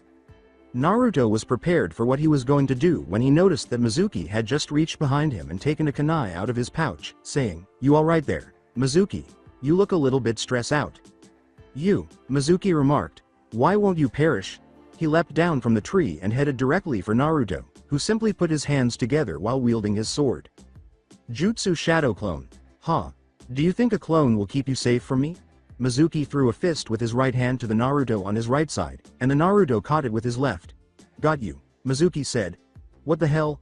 Mizuki then attempted to kick the same Naruto with his left leg, but the other Naruto caught it with both hands, dropping its sword in the process. With quick reflexes, Mizuki used his other leg on the one who was holding the other, kicking the Naruto and causing it to crash into the other when they released their grip. Mizuki stood up with his kunai ready, and both Narutos burst into smoke, disappearing as soon as the smoke cleared. Snap! As soon as Mizuki turned around, he saw another Naruto charging at him with his sword ready with his kunai already on his right sideways to his right. Mizuki prepared for the attack and raised the kunai before Naruto's blade was ready to strike. Slice! Mizuki looked at his kunai, and he noticed that the blade was cut off. Getting angry again, Mizuki turned to face Naruto. However, Naruto had the same hand seals he did before. He uttered the words, Multi-Shadow Clone Jutsu, and with another puff of smoke, Mizuki found himself encircled by what appeared to be 19 Narutos, all perched on the branches of the trees, poised to attack. Earth Style. Stone Dome Jutsu, Mizuki said, slamming his hand on the ground after creating his own hand seals. This combo attack is going to use up a lot of my chakra, but it's all I got, Mizuki continued, making more hand sings before slamming his hands on the dome wall. Earth Style. Stone Spike Jutsu, he said. Once more, Mizuki slammed his hands against the dome's wall and uttered, Earth Style. Stone Spike Burst Jutsu, as the Narutos outside watched the dome form tiny spikes all over its surface. As soon as he said those words, all of the spikes surrounding the dome began to shoot forward at a speed that none of the Narutos could stop, bursting through the branches, trees, and all of the Narutos. When everything had calmed down, Mizuki noticed that the tops of the trees were hardly there, and that they were fortunate to be standing after the attack. He even noticed a shiny object at his feet, but everything changed when he felt something behind him. Mizuki was prepared and swiftly turned around to strike Naruto with the shiny object, causing Naruto to scream in agony and spin around. Hitting the ground, Naruto looked down to his sides and saw that the object was the piece of shuriken he had previously severed. Mizuki glanced at Naruto and saw that his sword was lying on the ground about halfway between them. Mizuki took a moment to charge at the blade, but as soon as he did, he let out a cry of pain. Mizuki dropped the blade and turned to face Naruto, who had a hand that appeared to have been cut by glass and had a sliced palm. Puff! Mizuki, who was already aware of what was going to happen, slammed his left hand and said, Earth Style. Stone Wall Jutsu. Immediately behind him, a stone wall that appeared to be about 6 feet tall and 3 feet wide emerged from the ground. Mizuki heard metal scraping against the wall. Too easy, he thought, as he formed another set of hand signals. Let's see him get out of this. A blue beam of light pierced the stone as he was ready to place his left hand on it, cutting into Mizuki's left shoulder. Mizuki let out a painful cry. What the hell is this? Before he could ask, Naruto's voice could be heard across the wall. Lightning Style. Lightning Pierce Sword Jutsu. Mizuki's expression was a mix of shock and fear. He was shocked that Naruto knew another jutsu, much worse, an element jutsu, and he was terrified because he was pushing his blade through the stone while the sword was currently covered in a lightning beam. With no other option, Mizuki pushed his body forward, allowing more of the lightning cloak blade to pierce his left shoulder. Once he was at the proper distance, he put his left hand on the wall and uttered the words, Earth Style. Stone Spike Jutsu. When Naruto saw that spikes were starting to appear on the opposite side of the wall, he swiftly withdrew his sword and retreated before. Mizuki yelled, Earth Style. Stone Spike Burst Jutsu. For Mizuki and Naruto, the events that followed were all a blur, but they were both aware of the sound of blood exploding from a body. Mizuki noticed that Naruto was moving less when he looked up from the ground, and he couldn't help but smile when he saw that one of his stone spikes was embedded in Naruto's chest and that blood was leaking onto the grass. Finally, he's dead, he thought. Mizuki turned to his left and saw the scroll of sealing on the ground next to a tree. He picked it up with his left hand and looked around to see if anyone was nearby. I have to get out of here before people show up to check what that burst of chakra was, Mizuki said, leaping up to a tree but struggling to stay balanced. Damn it. I used up a lot of chakra when I was hiding from everyone, and that dame brat made me waste. Well, I have all I got as a bit to give me a head start. Mizuki hurried from treetop to treetop without turning around. Office of the Hokage. Are you serious? So you're telling me that you taught my surrogate grandson a B-rank jutsu? The cage asked. Not believing what he had just heard, Kura simply nodded and remained silent. A difficult jutsu that frequently kills people by creating a single clone, and you tell me that Naruto can create 25 clones at once without dying from it, in addition to surviving it. The old man looked a little perplexed when she said, actually it's 50, but he was shocked to hear her say what he was thinking. The 25 clones is the limit where he doesn't feel any of the side effects. When he goes beyond that, he experiences some negative effects. The Hokage was struggling to keep the pipe in his mouth as he heard all of this, and the other two couldn't believe how powerful Naruto truly is. 50 is the most he's done and has gotten a massive headache by doing so. They all thought the same thing. If he can do that many, he either has a lot of chakra or the best chakra control, or even both. Kura interrupted the elderly man as he was saying, well, I thank you for taking the time to tell us this. In actuality, we have one more thing to share with you. While outside the village, Naruto took a liking to one very skill that was the key to the Uzumaki clan abilities. The three in the room couldn't believe that there was one more thing about Naruto that they needed to know. Naruto told us that this was most important of all. Kura was interrupted when she noticed the Hokage's pipe drop from his mouth onto his desk. The Hokage was shocked that Naruto might have learned one of the most challenging ninja techniques, and he asked, was it Fuinjutsu? At this point, shock would be a useless word to describe the expression on Sarutobi's face. All he could hope for was that everything he needed to know about Naruto would come to an end. Yup, everyone said, turning to face Kat, who was leaning against the front door of the room. If you ask us, he is a natural at it. Sadly, Kura started, we don't know where he stands in Fuinjutsu because he learned the fundamentals of it using the Shadow Clone Jutsu. We only know that he is not a novice. You asked me about Naruto swords earlier, Kura said, turning to face Yugo. He has made many beginner seals. But what really makes him different from others is the fact that he has made his own seal. I forgot to mention one thing. Will the black-red material covering Naruto's blades intensifies the effects of the sword? I'm going to assume that this has something to do with Naruto's seal, the Hokage remarked. I know he wasn't shocked to hear that Naruto made a seal. Given how skilled Naruto was supposed to be, this didn't really surprise him. Kura turned to face the Hokage. Yes, she began, the seal he made is meant for manly weapons. They all stared at her, expecting her to explain the seal, but she said, I don't know much about the seal. I just know that Naruto combined a lot of different seals into one. The blade's collar is edged with the seal according to Naruto. The seal cannot function without blood. Actually, Kura had taken out a scroll from her back pouch and laid it on the Hokage's desk. Where it was unfolded, the three people in the room were in awe of the scroll's interior, which was filled with numerous sealing symbols. Kura put her hand on the center of the scroll, and suddenly a huge sword appeared on the desk that was larger than any of the three had ever seen. Anko and Yugo, being trackers, saw that the large orange paw on the handle was that of a fox.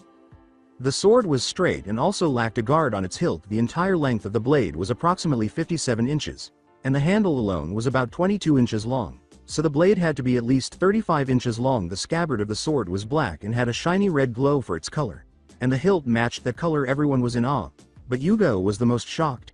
Is this an okatana? She inquired. After glancing at her, Kura said, in a way it is. She then lifted the sword from its handle, leaving the blade's body on the table. My blade does fit in the area of an okatana blade, but since it doesn't have guard and is straighter than a katana, it doesn't fit in the category, Kura said, because it is straight and fits perfectly in its scabbard. Some people would classify it as a chikudo, but its size disqualifies it from that category. The two kunoichis next to Kura became alert when she slowly began to unsheathe the sword, but they calmed down when they noticed that she had only unsheathed about 3 inches of the blade and put it back down. Everyone once more glanced at the little they could see of the blade, which was covered in a dark red color that resembled blood, but what truly caught the Hokage's attention was a strange-looking drawing on the collar of the blade, which was gold in color and featured a black drawing. As you may have noticed, Hokage, the collar of the blade has a black drawing on it. You may have noticed that the blade has this blood-like color, the Hokage and his two kunoichis said, examining the drawing to see what it did. That drawing is the seal. I don't really know what kind of seals that Naruto put together, but I do know he used parts from the blood seal in this seal, Kura said, drawing everyone's attention as they hoped she would elaborate on the situation. I think you understand what that seal does. The blood seal is the seal that requires a specific blood, either family or specific blood the creator of the seal made too, the Hokage said, taking the pipe out of his mouth and simply letting smoke come out of it. The purpose of this seal is to prevent valuable items, such as family scrolls or other valuable possessions, from falling into the wrong hands. That is the primary purpose of the blood seal, Kura retorted. Naruto might be able to enhance it, though the blade of my sword has a blood-like color, as you can all see. Everyone arched an eyebrow at this, but they let her finish. Naruto's seal somehow managed to cover my entire blade with my blood. That's because it's blood, my blood to be exact. My sword now has a personal connection to me because of what I did. This implies that the blade will begin to injure the person wielding my sword if someone else tries to take it, and I don't want them to, although the exact mechanism is unknown. We do know that as soon as a person grasps the sword's handle, pain will shoot through their hand, giving the impression that something has cut them. While the Hokage was considering what to do next, Enko noticed that Aki was sitting on the ground in a meditation pose, wondering what she was doing. She asked, "Aki, what are you doing?"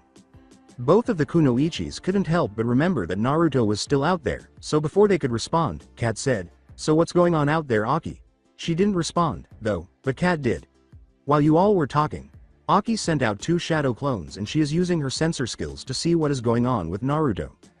Aki replied, "I'm not sure, but there are 2 chakra signatures that are about 4 miles out from the village." Without opening her eyes, "I'm not sure who it is, but I do know that Naruto is not that far away from him because one of them is motionless and still hold on." "What is that?" As they waited to hear what she was seeing, everyone turned to watch her. It was Kat who inquired, "What is it, Aki?" "Observe what?" Kura and Kat exchanged a confused glance. "I'm not sure," Aki said, "but it looks like some of Naruto's chakra is next to the other chakra signature." "Do you not believe that he is using that?" With a curious expression, Kat asked, but the other 3 people in the room gave her a suspicious look in return. "I don't know," Kura replied. "We told him to use them in life and death situations until he became a ninja and use them when needed." "What are the 2 of you discussing?" Kura simply turned back to face the Hokage, who was waiting for her to answer with his 2 kunoichis, when Enko asked, fed up with being kept in the dark about Naruto. The 3 in question couldn't help but raise an eyebrow when she said, "Very well, I believe there is no harm in telling you since Naruto also told us to tell you this." Nevertheless, they let her go on. "The weapon seal that you just saw was not the only set of seals that Naruto made. But before I go any further, what is Naruto doing outside once more?" The traitor asked him to steal a scroll from the Hokage's office, and Yugo replied, "He was going to bring down one of our chunin that had just turned traitor." In an attempt to lure the traitor out, Naruto took the scroll. "Where was this scroll located?" Kat inquired. The Hokage pointed to the wall to her right and said, "Behind that wall." Kat walked beside the wall and started tapping along, and soon she heard a slight difference in the knocking at a section of the wall. Normal people wouldn't notice the difference, but Kura and Aki could.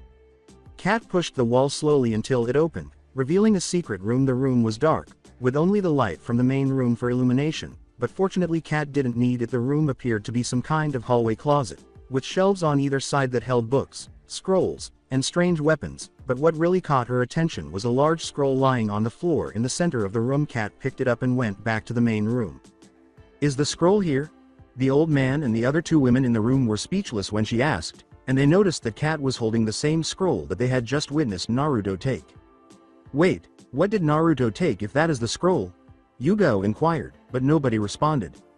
Everyone turned to face Kura, who was still staring at the Hokage. "So you were one step ahead, Naruto. As I was saying, that weapon seal he can make was not the only thing that he can make," she said. "Actually, if we're correct, your traitor is going to get caught in a trap because with Mizuki in the forest, should have known not to touch anything that demon had," he thought, "because I bet any weapon he touches will hurt those who are mortal afterward."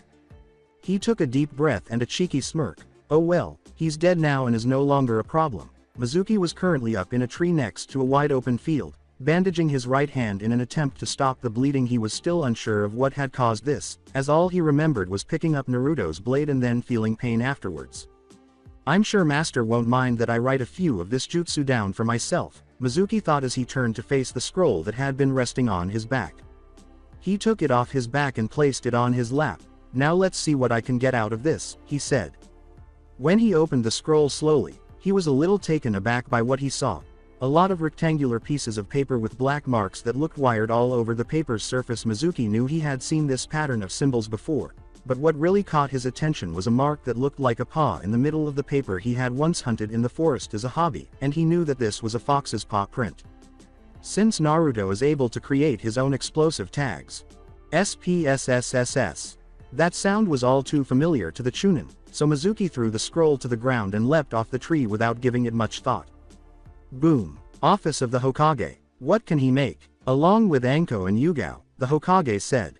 Feeling as though the two kunoichis were going to ask a similar question, Kura responded, explosive tags. Look, we told Naruto to never use them inside the village walls unless he was in a life or death situation. And no, none of us taught him how to make one. He simply picked up knowledge on his own recall that he had plenty of free time and was familiar with the shadow clone jutsu. The two kunoichis couldn't help but see her point. So learning this is really not that shocking. If Naruto had actually been able to accomplish all of the things she had discussed, then this shouldn't have come as a huge surprise. Anko was still wondering, though. Wait, you mentioned that he could create his own explosive tags. Does this imply that they are superior to typical explosive tags? In a way they are, Kura replied. To begin with, Naruto's tags lack the kanji for explode, but they still have the standard seals surrounding them. Rather, it features a picture of a paw. Naruto discovered that Uzushiogakure, the home of the Uzumaki clan, was home to numerous rare animal species. The wild dog family had the rarest varieties. He thus adds a paw to the tags he creates in remembrance of his family's native land. Wait, why didn't he simply create a whirlpool in honor of the homeland of his mother's clan? The elderly man inquired. Once more, the Hokage, Anko, and Yugo were at a loss for words. Kura responded, I didn't say he didn't. In fact, to tell you the truth, Naruto had managed to make a total of 4 tags as of now. The other 3 people in the room all thought, really, they are still shocked by this after everything they heard? Kura went on to say, Naruto had created 3 distinct kinds of explosive tags so far. One had a wolf's paw, another a coyote's, and a fox's paw. Although each tag has special skills, we are not very familiar with them. We are aware that the paw design is intended to have a particular blast radius with a blast zone large enough to destroy this room. The fox tag is supposed to be the weakest of the 3. The wolf can demolish the building and possibly more if the location is correct, and the coyote can destroy this floor. This didn't sit well with the other ninjas in the room, who couldn't believe that Naruto had learned and accomplished all of this in just 3 years, and the Hokage simply sat there, not believing that there was more to Naruto than he already knew. Everyone looked at Aki, who was still standing in the same place, so they all saw what was going on outside. Cat questioned, what's going on out there, Aki? Well, Aki began, Naruto did it. As she slowly opened her eyes and turned to face everyone, he set up a trap for the Chunin he was pursuing. Naruto appears to have used a few of his fox explosive tags. It is likely that no one should have heard those things given their blast radiuses and the distance from the village. Naruto is impressive, the Hokage remarked. Anko and Yugao both thought, so Naruto is both skilled and smart. I might have to see how good he really is for myself. Not bad boy, Cat reflected. Kura thought, as if I had said something a step ahead of everything. However, due to the explosion, I can't see what is happening down there, and even if I could, they are out of my range, so everything is up to Naruto now, Aki said. I wouldn't worry too much about that, Cat replied. Alongside Mizuki, after all, if he had to use this, then the fight is pretty much over. Mizuki opened his eyes slowly and was greeted by the sight of fire, burning a few trees in the area. It was a trap, Mizuki muttered to himself. That demon didn't steal the scroll and set up a trap for me. Mizuki tried to get up slowly but failed when pain began to radiate from his left leg. He looked to see what was wrong and saw a horrifying scene. His leg must have been caught in the blast because he could hardly tell it was his leg. It appeared to have third-degree burns, if not worse. His foot was just overcooked meat, with blood oozing from the dark meat, possibly from trying to get up. It smelled more than usual, but it was easy to identify it as a part of him because his pants covered the majority of it. Mizuki knew that he couldn't go back to the village, at least not in his current state, and that if he went to his master, he would be killed for failing his mission. He didn't even know how to respond, knowing that he would either be captured and tortured by the Leaf or killed by a ninja from either the Leaf or his master, or perhaps both. All he knew was that he was not going anywhere, so he put his head down to sleep until he heard. Mizuki's eyes snapped open at the sound of the voice. Man, you look like shit. He knew who that voice belonged to, but he was hoping that his imagination was playing tricks on him. He looked up and saw a dark figure standing in front of the flames, and he recognized it by the blue color of his left eye and the way his hair looked. Mizuki's right eye twitched slowly as he tried to smile, but it didn't last long, and his anger boiled up. Why? He muttered. Why? Why are you not going to die? No answer. How in the hell have you endured this long against me, considering you were the class's dead last? No response yet. Answer me, demon. With a closed eye, Naruto declared, I did my work and just outsmarted you. Go for it. You couldn't have. Getting stronger, Naruto replied. Did you really think that putting me in genjutsus and sabotaging my studies by giving me harder work than everyone else and by teach me the wrong things so I make myself look like a fool? Mizuki was somewhat taken aback by this.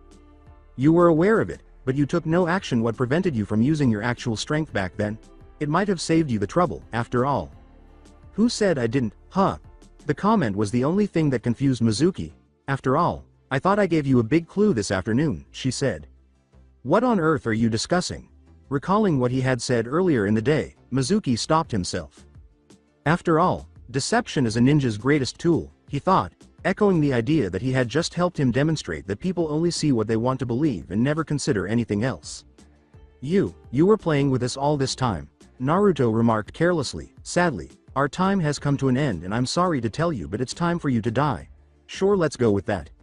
After a moment of panic, Mizuki realized something and started to laugh. Haha, you can't kill me. The village won't be able to find out who I work for if you kill me, and you'll probably get into serious trouble for trying to kill a ninja. You are in no position to threaten me, Brad. Accept that. You're right, that's funny, but I'm afraid you're off on a few things, he said, pausing when he heard Naruto laugh. First, since you are now a missing nin and your body needs to be disposed of because you are not in the village, I can kill you. Second, don't worry about the details. You aren't even needed because I know who you work for. Third, if the Hokage approved of all of this, how could I be in trouble? And lastly, I'm killing a missing nin. Not a ninja, but a ninja who had left his village for personal benefit. You jerk, did you forget or did you kill Iruka? Once more, Naruto merely chuckled and remarked, oh boy, that's rich. I mean, you were a chunin and you still haven't noticed. Mizuki mocked his rank and became enraged, saying, just look closely. Can you tell what I'm talking about? What are you talking about, yo? Mizuki asked, stopping himself when he noticed something that shouldn't be there. A shiny object in the sky behind Naruto. No, it can't be. That's direction is where the village is. Everyone knows that the moon rises from the border of the country and sets behind the village, not backwards unless if I'm in a, he thought. Naruto's laughter startled Mizuki out of his reverie. Did you figure it out? He asked. Genjutsu. You have me in a genjutsu, but how and when did you do it? Naruto slowly opens his eyes and says, I don't know. Mizuki is startled by what he sees, maybe because of these. Mizuki initially believed that he possessed the Sharingan, but he quickly discovered that his eyes were far from that. Naruto's eyes were no longer blue, rather, they had turned gold. His eyes were now reddish-orange in color instead of white. Because of its ring-like shape with 3 shapes on it, Mizuki believed this to be the Sharingan. This shape, however, was not similar to the Sharingan's Tomo. Rather, it resembled the slits that are found on cats and appeared to be passing straight through a dot. Speaking of objects that resembled slits, there was one that passed directly through his pupil. The color, the non-Tomo-like shape, and the additional ring on the outside of the pupil with 2 more of these slit-like shapes were the only differences between these eyes and the Sharingan, which actually looked very similar. Behold Mizuki my dojutsu, the 9 sights. Mizuki did not respond. I know it's a weird name, but you should be honored, Mizuki. Not many have seen my eyes, sadly. These eyes are going to take away your life. With a hint of anger in his voice, Mizuki stated, so those eyes are the reason I'm in a genjutsu. These eyes have many tricks and genjutsu is one of them. In fact, remember when you throw your giant shuriken at me? Well, see, at that time I used one of the eyes genjutsu on myself. You see, this specific genjutsu allows me to be able to stop time for a little bit. During that time I was able to use the other ability my eyes have and read your mind to think you would work for that snake. At this, Mizuki stiffened, saying, he knows? Refusing to answer, Naruto continues, by doing so I was able to cast the genjutsu you are in at the moment.